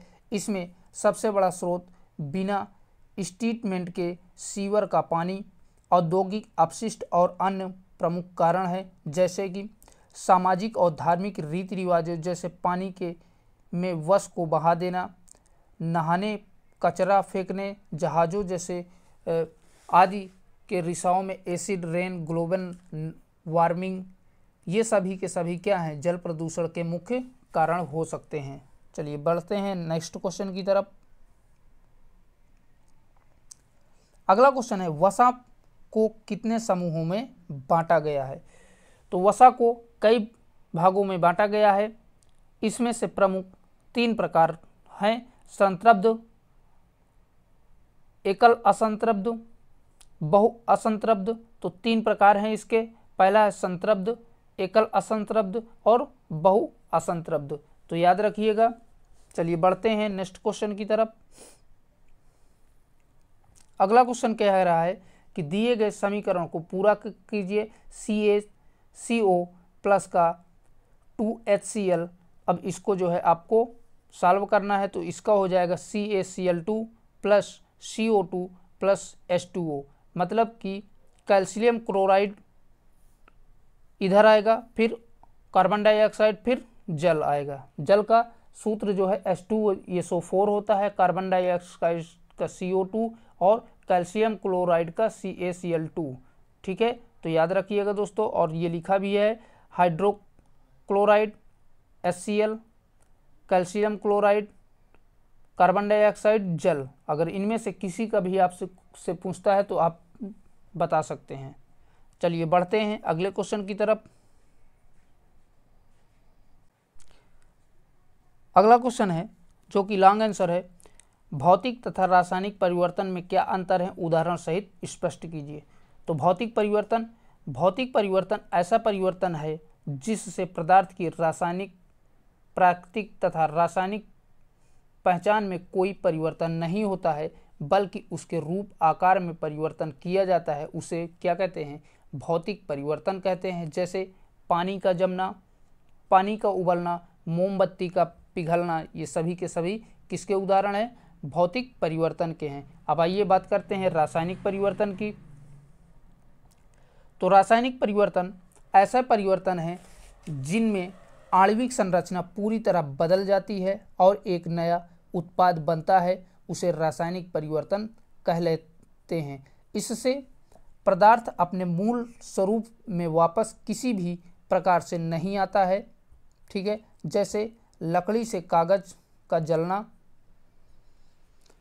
कपूर का जलना, दूध का फटना, लोहे में जंग लगना, ये सभी के सभी क्या हैं, रासायनिक परिवर्तन है। अर्थात इसमें हम कह सकते हैं कि ऐसा परिवर्तन जिसमें कोई भी परिवर्तन किया जाए वह अपने पूर्ण रूप से पहले वाली स्थिति में ना आ पाए, उसे हम क्या कहते हैं, रासायनिक परिवर्तन कहते हैं। जैसे लकड़ी किसी पेड़ से कट करके गिरी तो क्या होता है, रासायनिक परिवर्तन हुआ। कागज का जलना, वो बिल्कुल राख हो जाएगा तो क्या हो जाएगा, रासायनिक परिवर्तन है। कपूर का जलना, ये भी क्या है, रासायनिक परिवर्तन है। दूध का फटना, ये भी आपका रासायनिक परिवर्तन है। लोहे में जंग लग जाना, ये भी आपका रासायनिक परिवर्तन है। इनमें सभी में ये पूर्ण अवस्था में नहीं आ सकते हैं, इसलिए ये सभी के सभी क्या हैं, रासायनिक परिवर्तन है। नेक्स्ट कह रहा है मृदा प्रदूषण के स्रोत एवं प्रभाव लिखिए। तो सबसे पहले जान लेते हैं मृदा प्रदूषण क्या होता है। तो मृदा प्रदूषण में होने वाले प्रदूषण को मृदा प्रदूषण कहते हैं, अर्थात मिट्टी में होने वाले प्रदूषण को या पृथ्वी पर होने वाले प्रदूषण को मृदा प्रदूषण कहते हैं। यह मुख्यतः कृषि से अत्यधिक कीटनाशक का उपयोग, घरेलू अपमार्जक के मिट्टी में मिल जाने से ऐसे पदार्थ जैसे पॉलीथीन, प्लास्टिक आदि मृदा में नहीं होना चाहिए, इसके मिलने से मृदा प्रदूषण होता है। अब इसके स्रोत पे बात कर लेते हैं। तो पहला हो सकता है फैक्ट्रियों, कारखानों से निकलता हुआ अपशिष्ट पदार्थ। दूसरा है नगर पालिका से निकला अपशिष्ट पदार्थ। तीसरा है कृषि अपशिष्ट, कृषि में प्रयोग होने वाले अनेक प्रकार के कीटनाशक रसायन जैसे यूरिया, खाद आदि। चौथा है आजकल उपयोग में लाई जाने वाली पॉलीथीन। ये सभी के सभी क्या हैं, मृदा प्रदूषण के स्रोत हैं। अब इनका प्रभाव क्या पड़ता है, ये जान लेते हैं। तो आपकी हेडिंग होगी मृदा प्रदूषण के प्रभाव। तो पहला है मृदा प्रदूषण से अनेक प्रकार के पादप रोग उत्पन्न होते हैं। दूसरा है मृदा प्रदूषण से विभिन्न प्रकार के रोगों के रोगाणुओं को पनपने के अवसर मिलते हैं। तो ये दोनों कारण आप लिख सकते हैं।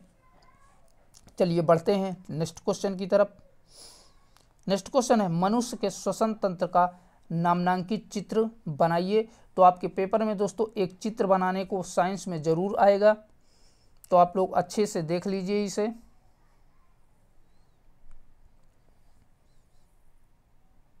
चलिए बढ़ते हैं अगले क्वेश्चन की तरफ। अगला क्वेश्चन है प्रोकैरियोटिक तथा यूकैरियोटिक कोशिकाओं में अंतर स्पष्ट कीजिए।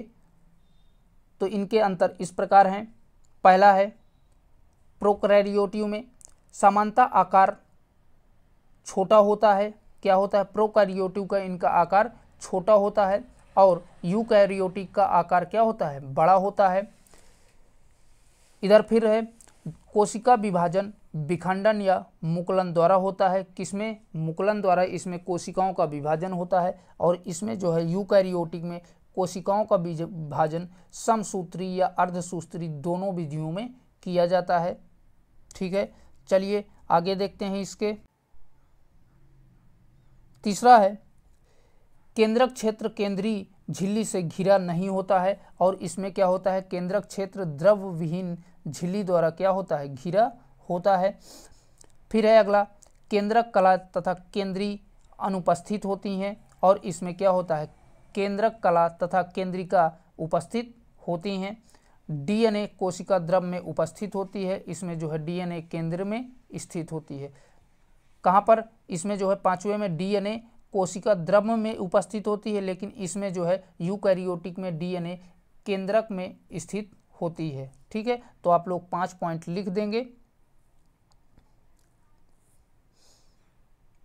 अगला क्या है? उत्तोलक क्या है? इसके प्रकार उदाहरण सहित समझाइए। तो उत्तोलक एक मुड़ी हुई अथवा सीधी मजबूत छड़ होती है जिसे एक बिंदु के सापेक्ष घुमा सकते हैं। आयास, आलंबन तथा भार स्थितियां के आधार पर उत्तोलक 3 प्रकार से होते हैं। प्रथम प्रकार का उत्तोलक, द्वितीय प्रकार का उत्तोलक और तृतीय प्रकार का उत्तोलक। अब इनके बारे में जान लेते हैं। प्रथम प्रकार का उत्तोलक, जिन उत्तोलक में आयास अर्थात बल भार के माध्यम से आलंब होता है, वे प्रथम प्रकार के उत्तोलक कहलाते हैं। जैसे हैंडपैप, कील निकालने वाली हथौड़ी, ये सभी के सभी क्या हैं? प्रथम प्रकार के उत्तोलक हैं। अब बात करें द्वितीय प्रकार के उत्तोलक की, तो जिन उत्तोलकों में भार आलंब तथा आयास के माध्य होता है, वे द्वितीय प्रकार के उत्तोलक कहलाते हैं। जैसे सरौता, पहिए वाली ट्राली आदि। तृतीय प्रकार के उत्तोलक की अगर बात करें, तो इस प्रकार के उत्तोलक में आयास भार एवं आलंब के बीच में होता है। जैसे चिमटा, चाकू, फावड़ा, झाड़ू, सीढ़ी इत्यादि। ये सभी के सभी क्या हैं? तृतीय प्रकार के उत्तोलक हैं। तो याद रखिएगा। चलिए बढ़ते हैं अगले क्वेश्चन की तरफ।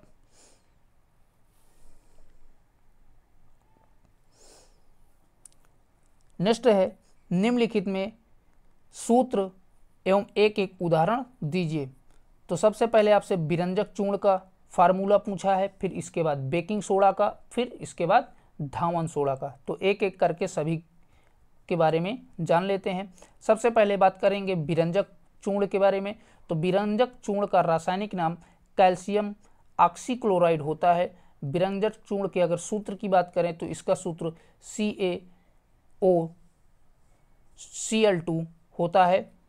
और बात करें यह कॉटन टेक्सटाइल उद्योग में लिनन लाउंड्री में विरंजक कपड़े धोने के काम आता है। अर्थात यह विरंजक चूर्ण किसके काम आता है? कपड़े धोने के काम आता है। अगला है सोडियम बाइकार्बोनेट, एक कार्बनिक यौगिक है।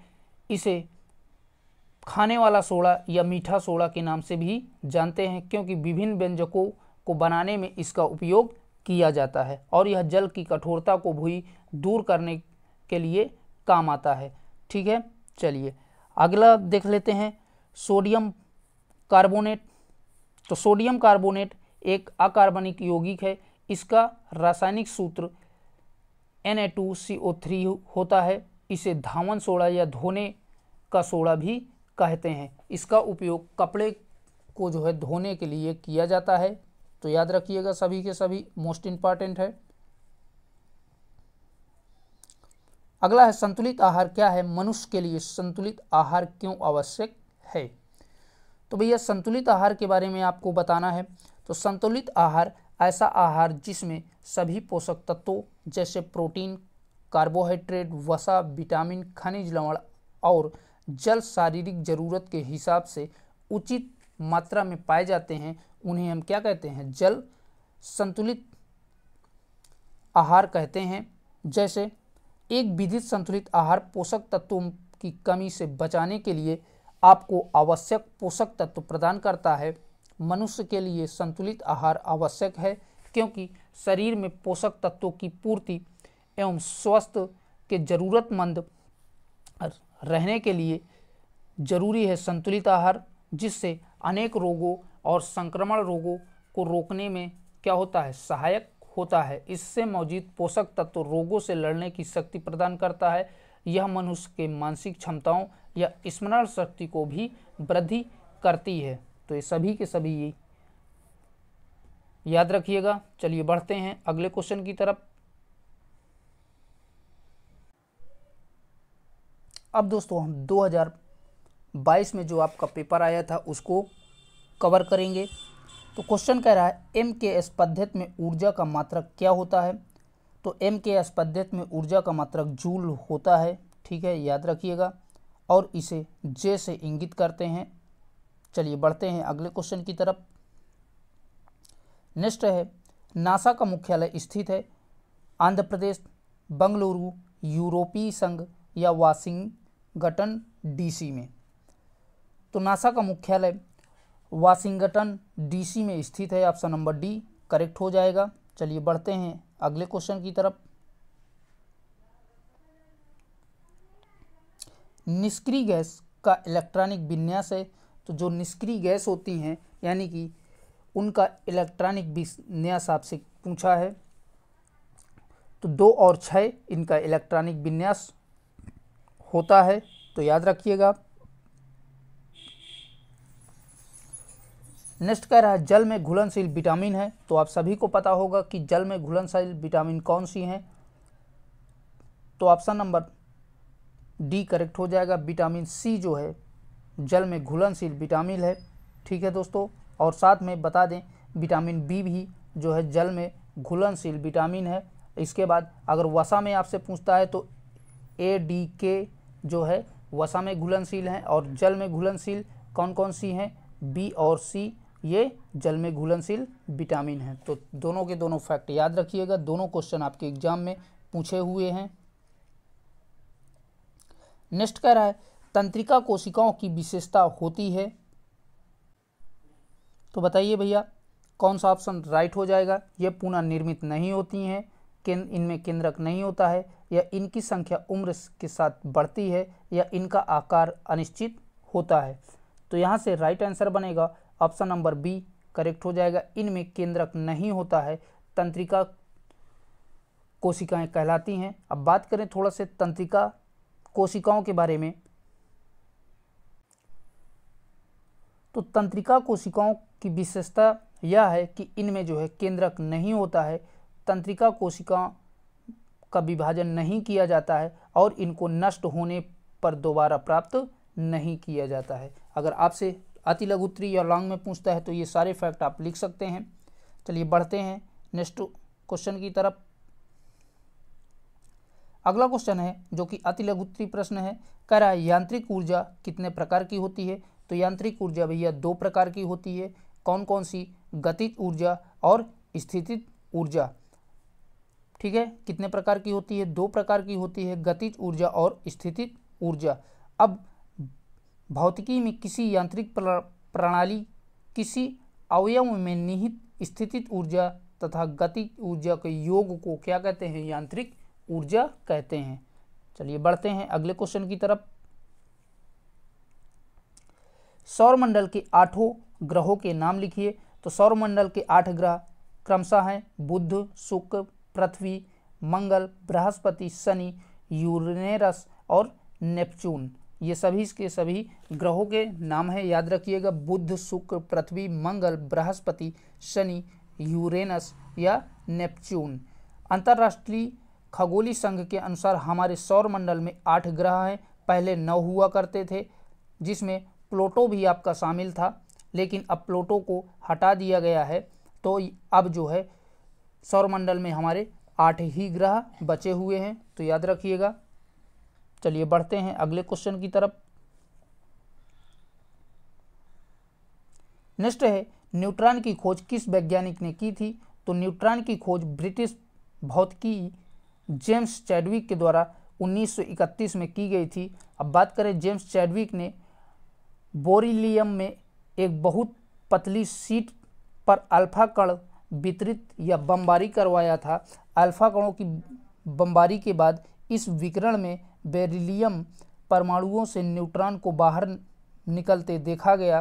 तो न्यूट्रॉन की खोज कब हुई थी भैया? 1931 में चैडविक के द्वारा की गई थी, और एक पतले नाभिक में अल्फा कणों की बमबारी करवाने पर जो है न्यूट्रॉन जो है निकलते हैं, तो याद रखिएगा।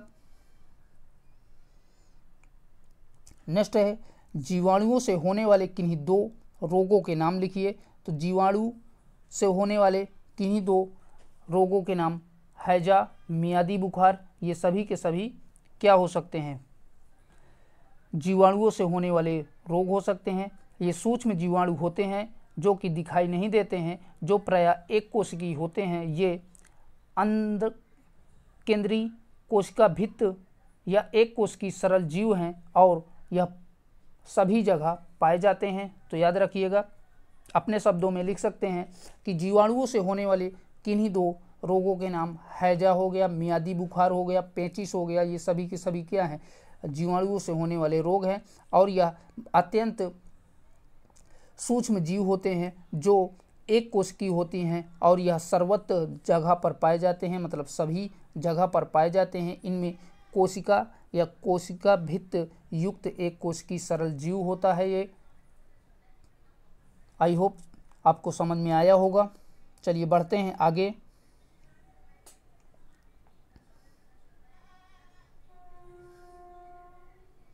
नेक्स्ट क्वेश्चन है, समस्थानिक किसे कहते हैं? उदाहरण दीजिए। तो समस्थानिक एक तत्व हैं, वे परिमाण होते हैं जिनकी परमाणु संख्या समान होती है, लेकिन द्रव्यमान क्या होते हैं? भिन्न भिन्न होते हैं। दूसरे शब्दों में कहें, समस्थानिकों में प्रोटॉन की संख्या समान होती है, लेकिन न्यूट्रॉन की संख्या क्या होती है? भिन्न भिन्न होती है। उन्हें हम क्या कहते हैं? समस्थानिक कहते हैं। अर्थात समस्थानिक में प्रोटॉनों की संख्या समान होती है और न्यूट्रॉनों की संख्या क्या होती है? अलग अलग या भिन्न भिन्न होती है। उन्हें हम क्या कहते हैं? समस्थानिक कहते हैं। अब इसका उदाहरण जान लेते हैं। जैसे पहला है प्रोटियम, 1 प्रोटॉन 0 न्यूट्रॉन, द्रव्यमान संख्या बराबर 1। दूसरा है, तो ये ढेर सारे उदाहरण इसके लिखे हुए हैं। जैसे कार्बन की बात करें तो C12 6 प्रोटॉन है और न्यूट्रॉनों की संख्या कितनी है? 12 है। सॉरी, 6 प्रोटॉन है, 6 न्यूट्रॉन है, तो द्रव्यमान संख्या क्या हुई? 12 हो जाएगी। ठीक है, चलिए बढ़ते हैं आगे। अब यहाँ से लघु उत्तरी क्वेश्चन स्टार्ट है। क्वेश्चन कह रहा है, ऊर्जा संरक्षण का नियम क्या है? तो बताइए भाई, ऊर्जा संरक्षण का नियम क्या है? तो ऊर्जा संरक्षण का मतलब है कि ऊर्जा की बचत करना। कहने का मतलब ऊर्जा संरक्षण नियम भौतिकी का एक सूक्ष्म आधारभूत नियम है जो कहता है किसी बंद निकाय की कुल ऊर्जा समय के साथ हमेशा स्थिर रहती है। इसका अर्थ यह है कि ऊर्जा को ना तो बनाया जा सकता है और ना ही क्या किया जा सकता है? नष्ट किया जा सकता है। केवल ऊर्जा को एक रूप से दूसरे रूप में क्या किया जाता है? परिवर्तित किया जाता है। इसी को ऊर्जा संरक्षण का नियम कहते हैं। तो याद रखिएगा। चलिए बढ़ते हैं आगे।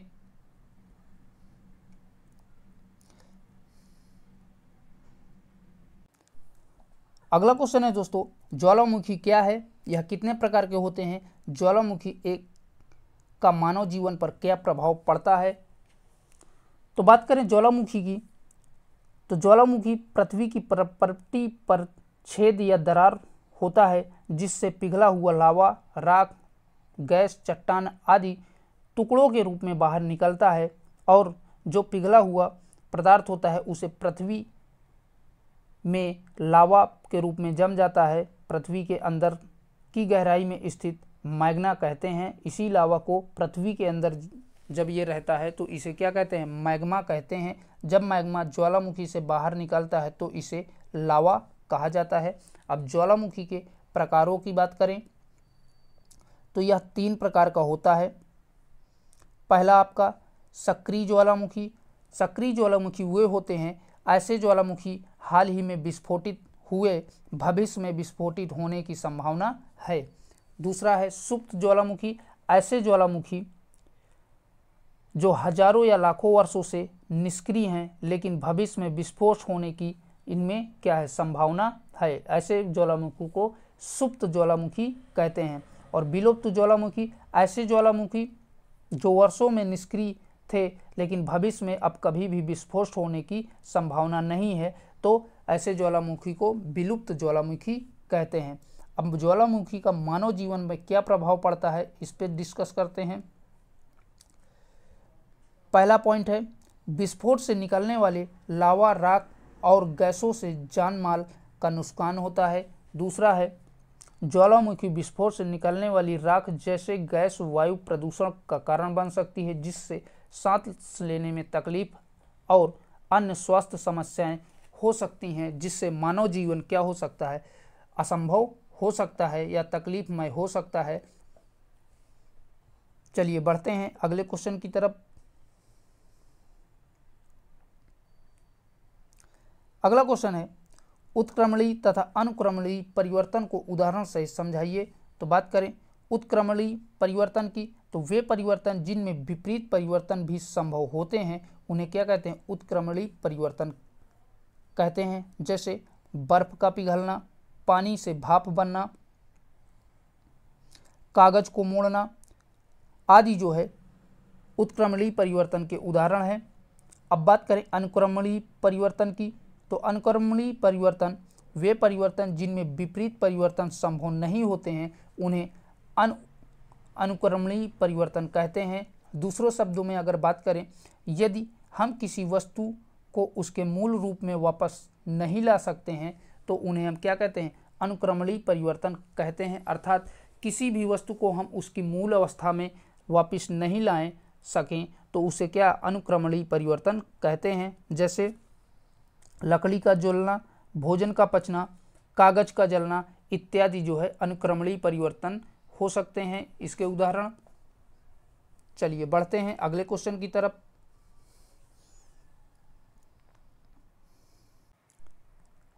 अगला क्वेश्चन है, अम्ल वर्षा किन 2 ऑक्साइडों के वातावरणीय जल के साथ क्रिया करके बनती है। तो अम्लीय वर्षा एक रासायनिक प्रतिक्रिया के कारण होती है जो तब शुरू होती है जब सल्फर डाइऑक्साइड और नाइट्रोजन ऑक्साइड जैसे यौगिक हवा में छोड़े जाते हैं। तो ये पदार्थ वायुमंडल में बहुत ऊपर तक जाते हैं जहां वे पानी, ऑक्सीजन तथा अन्य रासायनिकों के साथ मिलकर के प्रतिक्रिया करते हैं और एक अधिक अम्लीय प्रदूषण बनते हैं जिससे अम्लीय वर्षा होना संभव है। ठीक है दोस्तों, याद रखिएगा कैसे अम्लीय वर्षा किसके किसके मिलने से बनती है, सल्फर डाइऑक्साइड और नाइट्रोजन गैस के जब हवा में छोड़ी जाती है तो इसके साथ ये ऊपर उठती है और अन्य रासायनिक पदार्थों के साथ क्रिया करके अम्लीय वर्षा का कारण बन जाती हैं। तो याद रखिएगा। चलिए बढ़ते हैं अगले क्वेश्चन की तरफ। नेक्स्ट क्वेश्चन है, कंकाल तंत्र के कार्य लिखिए। तो कंकाल तंत्र के कार्य निम्नलिखित हैं। पहला आपका कंकाल तंत्र का कार्य शरीर को आकृति देना, सहारा प्रदान करना, चलने फिरने में योगदान देना और कोमल अंगों की सुरक्षा करना। दूसरा कारण है यह हमारे शरीर में एक निश्चित आकार का रूप देता है। तीसरा है यह मांसपेशियों को जोड़ने तथा उन्हें के प्रति गति प्रदान करने के लिए मदद करता है। अगला है कंकाल तंत्र हमारे शरीर के महत्वपूर्ण अंगों जैसे कि मस्तिष्क, हृदय, फेफड़े और यकृत की सुरक्षा प्रदान करता है। पांचवा है कंकाल तंत्र मांसपेशियों के साथ मिलकर के शरीर को गति प्रदान करता है। तो ये सभी के सभी याद रखिएगा। चलिए बढ़ते हैं अगले क्वेश्चन की तरफ। अगला क्वेश्चन है मृदा अपरदन से आप क्या समझते हैं, इसके कारण एवं रोकने के उपाय बताइए। तो मृदा अपरदन के बारे में पहले जान लेते हैं। तो मृदा अपरदन एक प्राकृतिक प्रक्रिया है जिससे मिट्टी की ऊपरी परत हवा और पानी के प्रभाव में बह जाती है। यह एक गंभीर समस्या है जो कृषि, पर्यावरण और मानव जीवन को क्या करती है, नुकसान पहुंचाती है। अब यह मृदा अपरदन किस कारण होता है, चलिए जान लेते हैं। मृदा अपरदन जो है अत्यधिक वनों की कटाई के कारण हो सकता है। दूसरा है वनस्पति फैलाव का घटना, जो है वनस्पतियों का अत्यधिक जो है टूटना या बिखरना। वनों में क्या होता है, आग लग जाने के कारण सिंचाई की त्रुटिपूर्ण विधियां अपनाना, ये सभी के सभी क्या हैं, मृदा अपरदन के कारण हैं। अब इसके रोकने के उपाय क्या हो सकते हैं, अधिक से अधिक वन संरक्षण मतलब वनों को बचाने का काम, अधिक से अधिक वृक्षारोपण या बांध बांधना, ये सभी क्या है, मृदा अपरदन रोकने के उपाय हैं। तो आई होप ये क्वेश्चन आपको समझ में आ गया होगा। चलिए बढ़ते हैं अगले क्वेश्चन की तरफ।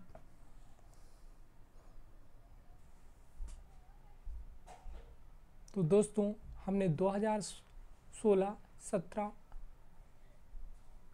19 और 20, 21 और 22 तक के क्वेश्चनों को सॉल्व कर लिया है। अब हम आ गए हैं 2023 के क्वेश्चनों पर। तो हमारा पहला क्वेश्चन है, भारत में पहले अंतरिक्ष यात्री थे आर्यभट्ट, राकेश शर्मा, भास्कर, सतीश। तो राइट आंसर हो जाएगा राकेश शर्मा। ठीक, चलते हैं अगले क्वेश्चन की तरफ। हमारा अगला क्वेश्चन है, पेट्रोल में होती है यांत्रिक ऊर्जा, विद्युत ऊर्जा, ध्वनि ऊर्जा या रासायनिक ऊर्जा। तो पेट्रोल में होती है क्या, रासायनिक ऊर्जा। ठीक है, आंसर नंबर डी राइट हो जाएगा। चलते हैं अगले क्वेश्चन की तरफ। हमारा अगला क्वेश्चन है, बल का एसआई मात्रक है। तो बल का एसआई मात्रक क्या है, जूल है, न्यूटन है, अर्ग है या मीटर है। तो बल का एसआई मात्रक न्यूटन है। क्या है, न्यूटन है। तो आंसर नंबर बी राइट हो जाएगा। और ये क्या होता है, 1 न्यूटन कितने डाइन के बराबर होता है, तो 1 न्यूटन 10⁵ डाइन के बराबर होता है। ठीक है, चलते हैं अगले क्वेश्चन की तरफ। हमारा अगला क्वेश्चन है, केवल जंतु कोशिका में पाया जाता है माइक्रोकांडिया, सेंट्रोसोम या केंद्रक या कोशिका द्रव। तो केवल जंतु कोशिका में पाया जाता है सेंट्रोसोम। क्या पाया जाता है, centrosome. Option number B right हो जाएगा। अगला क्वेश्चन है हमारा, चूना पत्थर का रासायनिक सूत्र है। चूना पत्थर का रासायनिक सूत्र क्या है, तो राइट आंसर हो जाएगा ऑप्शन नंबर सी, CaCO3। क्या हो जाएगा, CaCO3। ये किसका है, चूना पत्थर का है। ठीक है, अगर हम धावन सोडा की बात करते हैं तो उसका रासायनिक सूत्र क्या होता है, Na2CO3।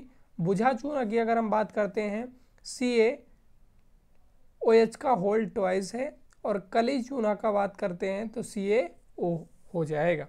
चलते हैं अगले क्वेश्चन की तरफ। तो अब हम आ गए हैं अति लघु उत्तरीय प्रश्नों पर। तो पहला क्वेश्चन है, वयस्क मानव शरीर में कितनी अस्थियां होती हैं। तो वयस्क मानव शरीर में कुल 206 अस्थियां होती हैं। कितनी होती हैं भाई, 206 अस्थियां होती हैं, जबकि नव शिशु में 300 से लेकर के 305 हड्डियां होती हैं। मानव शरीर की हड्डियां कैल्शियम, फास्फोरस, सोडियम और अन्य खनिजों के संयोग से बना है। जहां पर हड्डियां जुड़ी रहती हैं जिसे जोड़ कहते हैं। ठीक है, तो इतना लिख दोगे काफ़ी रहेगा। चलते हैं अगले क्वेश्चन में। वसा में घुलनशील किन्हीं दो विटामिनों के नाम लिखिए। मोस्ट इंपॉर्टेंट क्वेश्चन है, कई बार पूछा जा चुका है। तो वसा में घुलनशील विटामिन ए, डी, ई, के। तो वसा में घुलनशील विटामिन कौन से हैं? विटामिन ए है, विटामिन डी है, विटामिन ई है, विटामिन के है। जबकि जल में घुलनशील बी और सी है। जल में घुलनशील विटामिन कौन कौन सी हैं? विटामिन बी है और विटामिन सी है। ठीक है, चलते हैं अगले क्वेश्चन की तरफ। अगला क्वेश्चन है हमारा, टीकाकरण क्या है लिखिए। तो किसी बीमारी के विरुद्ध प्रतिरोधात्मक क्षमता विकसित करने के लिए जो दवा खिलाई या पिलाई जाती है या किसी अन्य रूप में दी जाती है उसे क्या कहा जाता है? टीका कहते हैं। तथा इस प्रक्रिया को क्या कहते हैं? टीकाकरण कहा जाता है। ठीक है, अगला क्वेश्चन है हमारा, किन्हीं तो कीट भक्षी पौधों के नाम लिखिए। ठीक है, तो कीट भक्षी पौधे नाइट्रोजन की कमी वाले मिट्टी में उगते हैं। वे विभिन्न कीटों से नाइट्रोजन प्राप्त करते हैं, जैसे पिचर प्लांट, कोबरा लिली और बीनस फ्लाई ट्रैप हैं। ठीक है, अगला क्वेश्चन है हमारा, किसी तत्व के दो समस्थानिक परमाणुओं में किसकी संख्या भिन्न होती है? तो किसी तत्व के दो समस्थानिक परमाणुओं में न्यूट्रॉनों की संख्या भिन्न भिन्न होती है। समस्थानिक परमाणुओं में क्या होता है? न्यूट्रॉनों की संख्या भिन्न भिन्न होती है, लेकिन प्रोटॉनों की संख्या समान होती है। ठीक है, किसी नाभिक में प्रोटॉनों की संख्या आवर्त सारणी में तत्व परमाणु संख्या निर्धारित करती है। अगला क्वेश्चन है हमारा, चाल किसे कहते हैं? तो किसी वस्तु की चाल उसकी स्थिति के परिवर्तन का परिमाण है। किसी वस्तु की चाल उसकी स्थिति के परिवर्तन का परिणाम है। और चाल कौन सी, सदिश राशि है या अदिश राशि है? तो चाल अदिश राशि होती है, अदिश राशि होती है। तो चाल बराबर होता है दूरी बटे समय। अगर हम चाल के मात्रक की बात करते हैं, किलोमीटर प्रति घंटा होता है। ठीक है, सीजीएस पद्धति में चाल का मात्रक क्या होता है? सेंटीमीटर प्रति सेकंड हो जाएगा। चलते हैं अगले क्वेश्चन की तरफ। तो अब हम आ गए हैं अति लघुत्तरीय प्रश्नों पर। तो पहला क्वेश्चन है, मनुष्य के मुख में कितने प्रकार के दांत पाए जाते हैं? ठीक है, तो मनुष्य के मुख में 4 प्रकार के दांत पाए जाते हैं, कृंतक, रदनक, अग्र चवर्णक, चवर्णक। तो कृंतक क्या होते हैं? कृंतक सबसे आगे के दांत होते हैं जो काटने का कार्य करते हैं। ठीक है, और रदनक क्या होते हैं? रदनक का कार्य भोजन को चीरने एवं फाड़ने के लिए होता है। ठीक है, और अग्र चवर्णक का क्या होता है? तो अग्र चवर्णक भोजन को चबाने में सहायक होते हैं। प्रत्येक जबड़े में 4-4 दांत होते हैं। ठीक है, चवर्णक क्या होते हैं? ये दांत भोजन को चबाने में सहायक होते हैं। प्रत्येक जबड़े में 6-6 पाए जाते हैं। चवर्णक दांत 12 से 15 माह की उम्र में निकलते हैं। आगे चलते हैं, अगला क्वेश्चन है हमारा, फसल चक्रण से क्या अभिप्राय है? तो एक ही खेत में अलग अलग फसलों का एक निश्चित क्रम में एक एक करके फसल उगाना फसल चक्र कहलाता है। तो फसल चक्र क्या होता है? तो एक ही क्षेत्र के एक ही खेत में अलग अलग फसलों का एक निश्चित क्रम में करके फसल उगाना फसल चक्र कहलाता है। फसल चक्र से मिट्टी की उर्वरकता बनी रहती है और इसमें सुधार भी कर सकते हैं। फसल चक्रण मिट्टी की खरपतवारों, कीटों और बीमारियों नियंत्रित रखता है। यानी कि एक फसल के बाद दूसरी फसल को हम लेते रहते हैं तो इसे ही फसल चक्र कहते हैं, जिससे हमारा खेत भी अच्छा रहता है और खरपतवार की भी और कीटों बीमारियां भी नियंत्रित रहती हैं। अगला क्वेश्चन है ऊर्जा किसे कहते हैं? तो सिंपल भाषा में अगर हम बात करते हैं तो ऊर्जा कार्य करने की क्षमता को ऊर्जा कहते हैं। ऐसे याद रखना कि कार्य करने की क्षमता को ऊर्जा कहते हैं। ऊर्जा के मात्रक की अगर बात करते हैं तो ऊर्जा का मात्रक जूल होता है। कार्य करने की क्षमता को ऊर्जा कहते हैं और ऊर्जा का मात्रक क्या होता है? जूल होता है। अगर हम ऊर्जा के प्रकार की बात करते हैं तो ऊर्जा के प्रकार कई होते हैं, जैसे ध्वनि ऊर्जा, रासायनिक ऊर्जा, प्रकाश ऊर्जा, सौर ऊर्जा, नाभिकीय ऊर्जा, यांत्रिकी ऊर्जा, आंतरिकी ऊर्जा या गतिज ऊर्जा। इतने प्रकार के होते हैं। चलते हैं अगले क्वेश्चन में। माइक्रोकांडिया को कोशिका का ऊर्जा ग्रह क्यों कहा जाता है? तो माइक्रोकांडिया को कोशिका का ऊर्जा ग्रह क्यों कहा जाता है?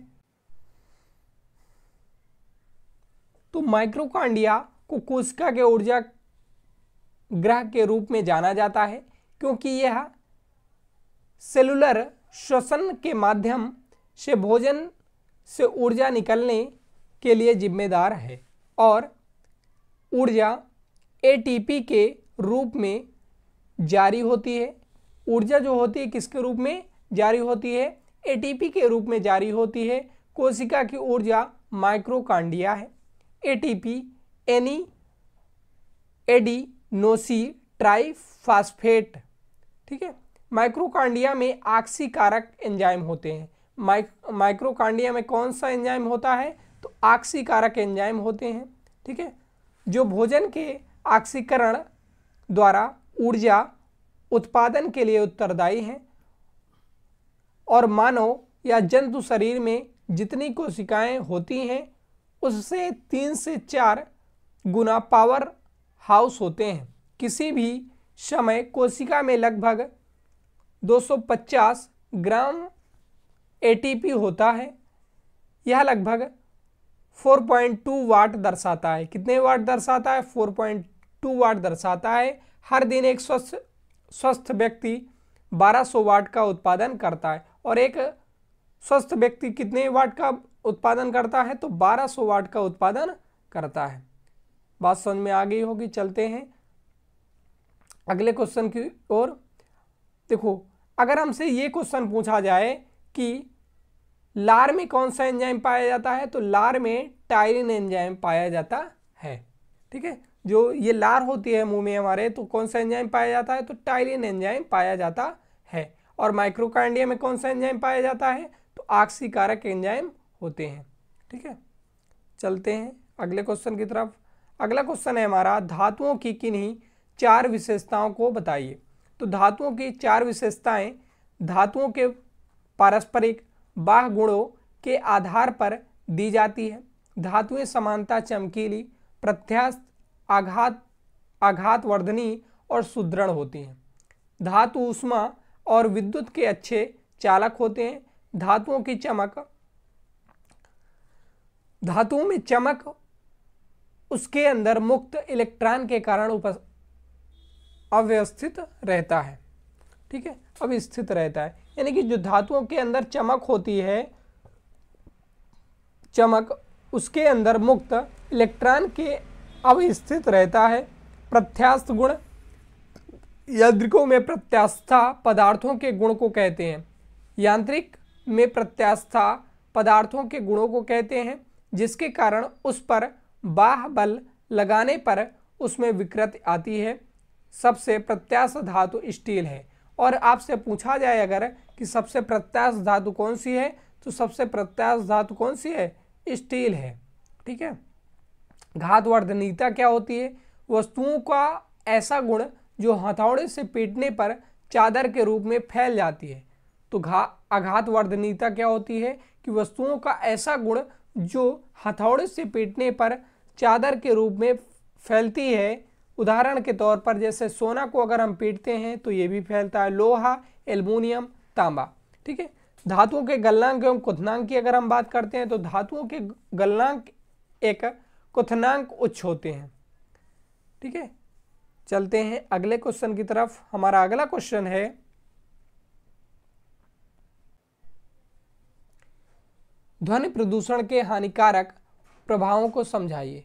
तो ध्वनि प्रदूषण के हानिकारक, तो ध्वनि प्रदूषण के द्वारा मानव चिड़चिड़ा एवं आक्रामकता के अतिरिक्त उच्च रक्तचाप, तनाव, कर्ण श्रवण शक्ति और हानिकारक समस्याएं उत्पन्न हो जाती हैं। यानी कि ध्वनि प्रदूषण का मुख्य कारण तीव्र गति शोर या कोलाहल है।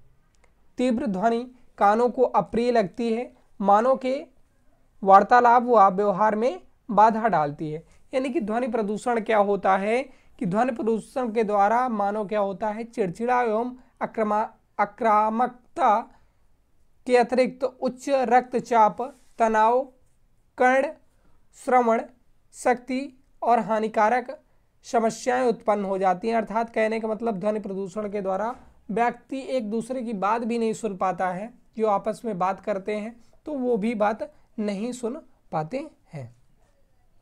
हमारा अगला क्वेश्चन है सौर परिवार को सचित्र समझाइए, और ये हमारा लास्ट क्वेश्चन रहेगा। तो दोस्तों अभी तक आपने हमारे चैनल को सब्सक्राइब नहीं किया है तो सब्सक्राइब कर लीजिए और अपने मित्रों में शेयर कर दीजिए। और डीएलएड सेकेंड सेमेस्टर के वीडियो हमारे प्लेलिस्ट से आप प्राप्त कर सकते हैं या वीडियो के डिस्क्रिप्शन में आपको मिल जाएगा। तो चलते हैं अगला क्वेश्चन क्या है हमारा। तो सौर परिवार को सचित्र समझाइए। तो सौर परिवार क्या है? सौर परिवार सूर्य, 8 ग्रहिकाएं, उपग्रह तथा उल्काओं के समूह को सौर परिवार कहते हैं। सौर परिवार किसे कहते हैं भाई? तो सूर्य, 8 ग्रहिकाएं, उपग्रह तथा उल्काओं के समूह को सौर परिवार कहते हैं। तो सूर्य सौर परिवार का मुखिया है। सूर्य जो है सौर परिवार का क्या है? मुखिया है। अंतर्राष्ट्रीय खगोलीय संघ के अनुसार हमारे सौरमंडल में कुल 8 ग्रह हैं। बुध, शुक्र, पृथ्वी, मंगल, बृहस्पति, शनि, अरुण और वरुण। तो कुल 8 ग्रह कौन कौन से हैं? बुध है, शुक्र है, पृथ्वी है, मंगल है, बृहस्पति, शनि, अरुण और वरुण है। इसके अतिरिक्त 3 बौने ग्रह सीरीस, प्लेटो और एरिस हैं। ठीक है, बात समझ में आ गई होगी। तो ये आप चित्र भी बना सकते हैं। ठीक है, तो इससे भी नंबर मिल जाएंगे। तो अगर आप ये लास्ट तक वीडियो आप देख लेते हैं और हर एक सब्जेक्टों के हमने सभी 2016 से लेकर के 2023 तक के मॉडल पेपर को कवर किया है। तो आप अगर इतना पढ़ लेते हैं तो ये गारंटी है कि यहाँ से बाहर कोई भी क्वेश्चन नहीं जा सकता है। ठीक है, तो मिलते हैं दोस्तों। और एक बार फिर से मैं कहता हूँ कि अगर आप हमारे चैनल पे नए हैं तो हमारे चैनल को सब्सक्राइब कर लीजिए, अपने मित्रों में शेयर कर दीजिए। और हर एक सब्जेक्ट की आपको डीएलएड सेकेंड सेमेस्टर की हर एक सब्जेक्ट की वीडियो आपको प्लेलिस्ट द्वारा या वीडियो के डिस्क्रिप्शन में मिल जाएगी। तो तब तक चलते हैं, मिलते हैं नेक्स्ट क्वेश्चन में। तब तक के लिए बाय बाय, टेक केयर, जय हिंद।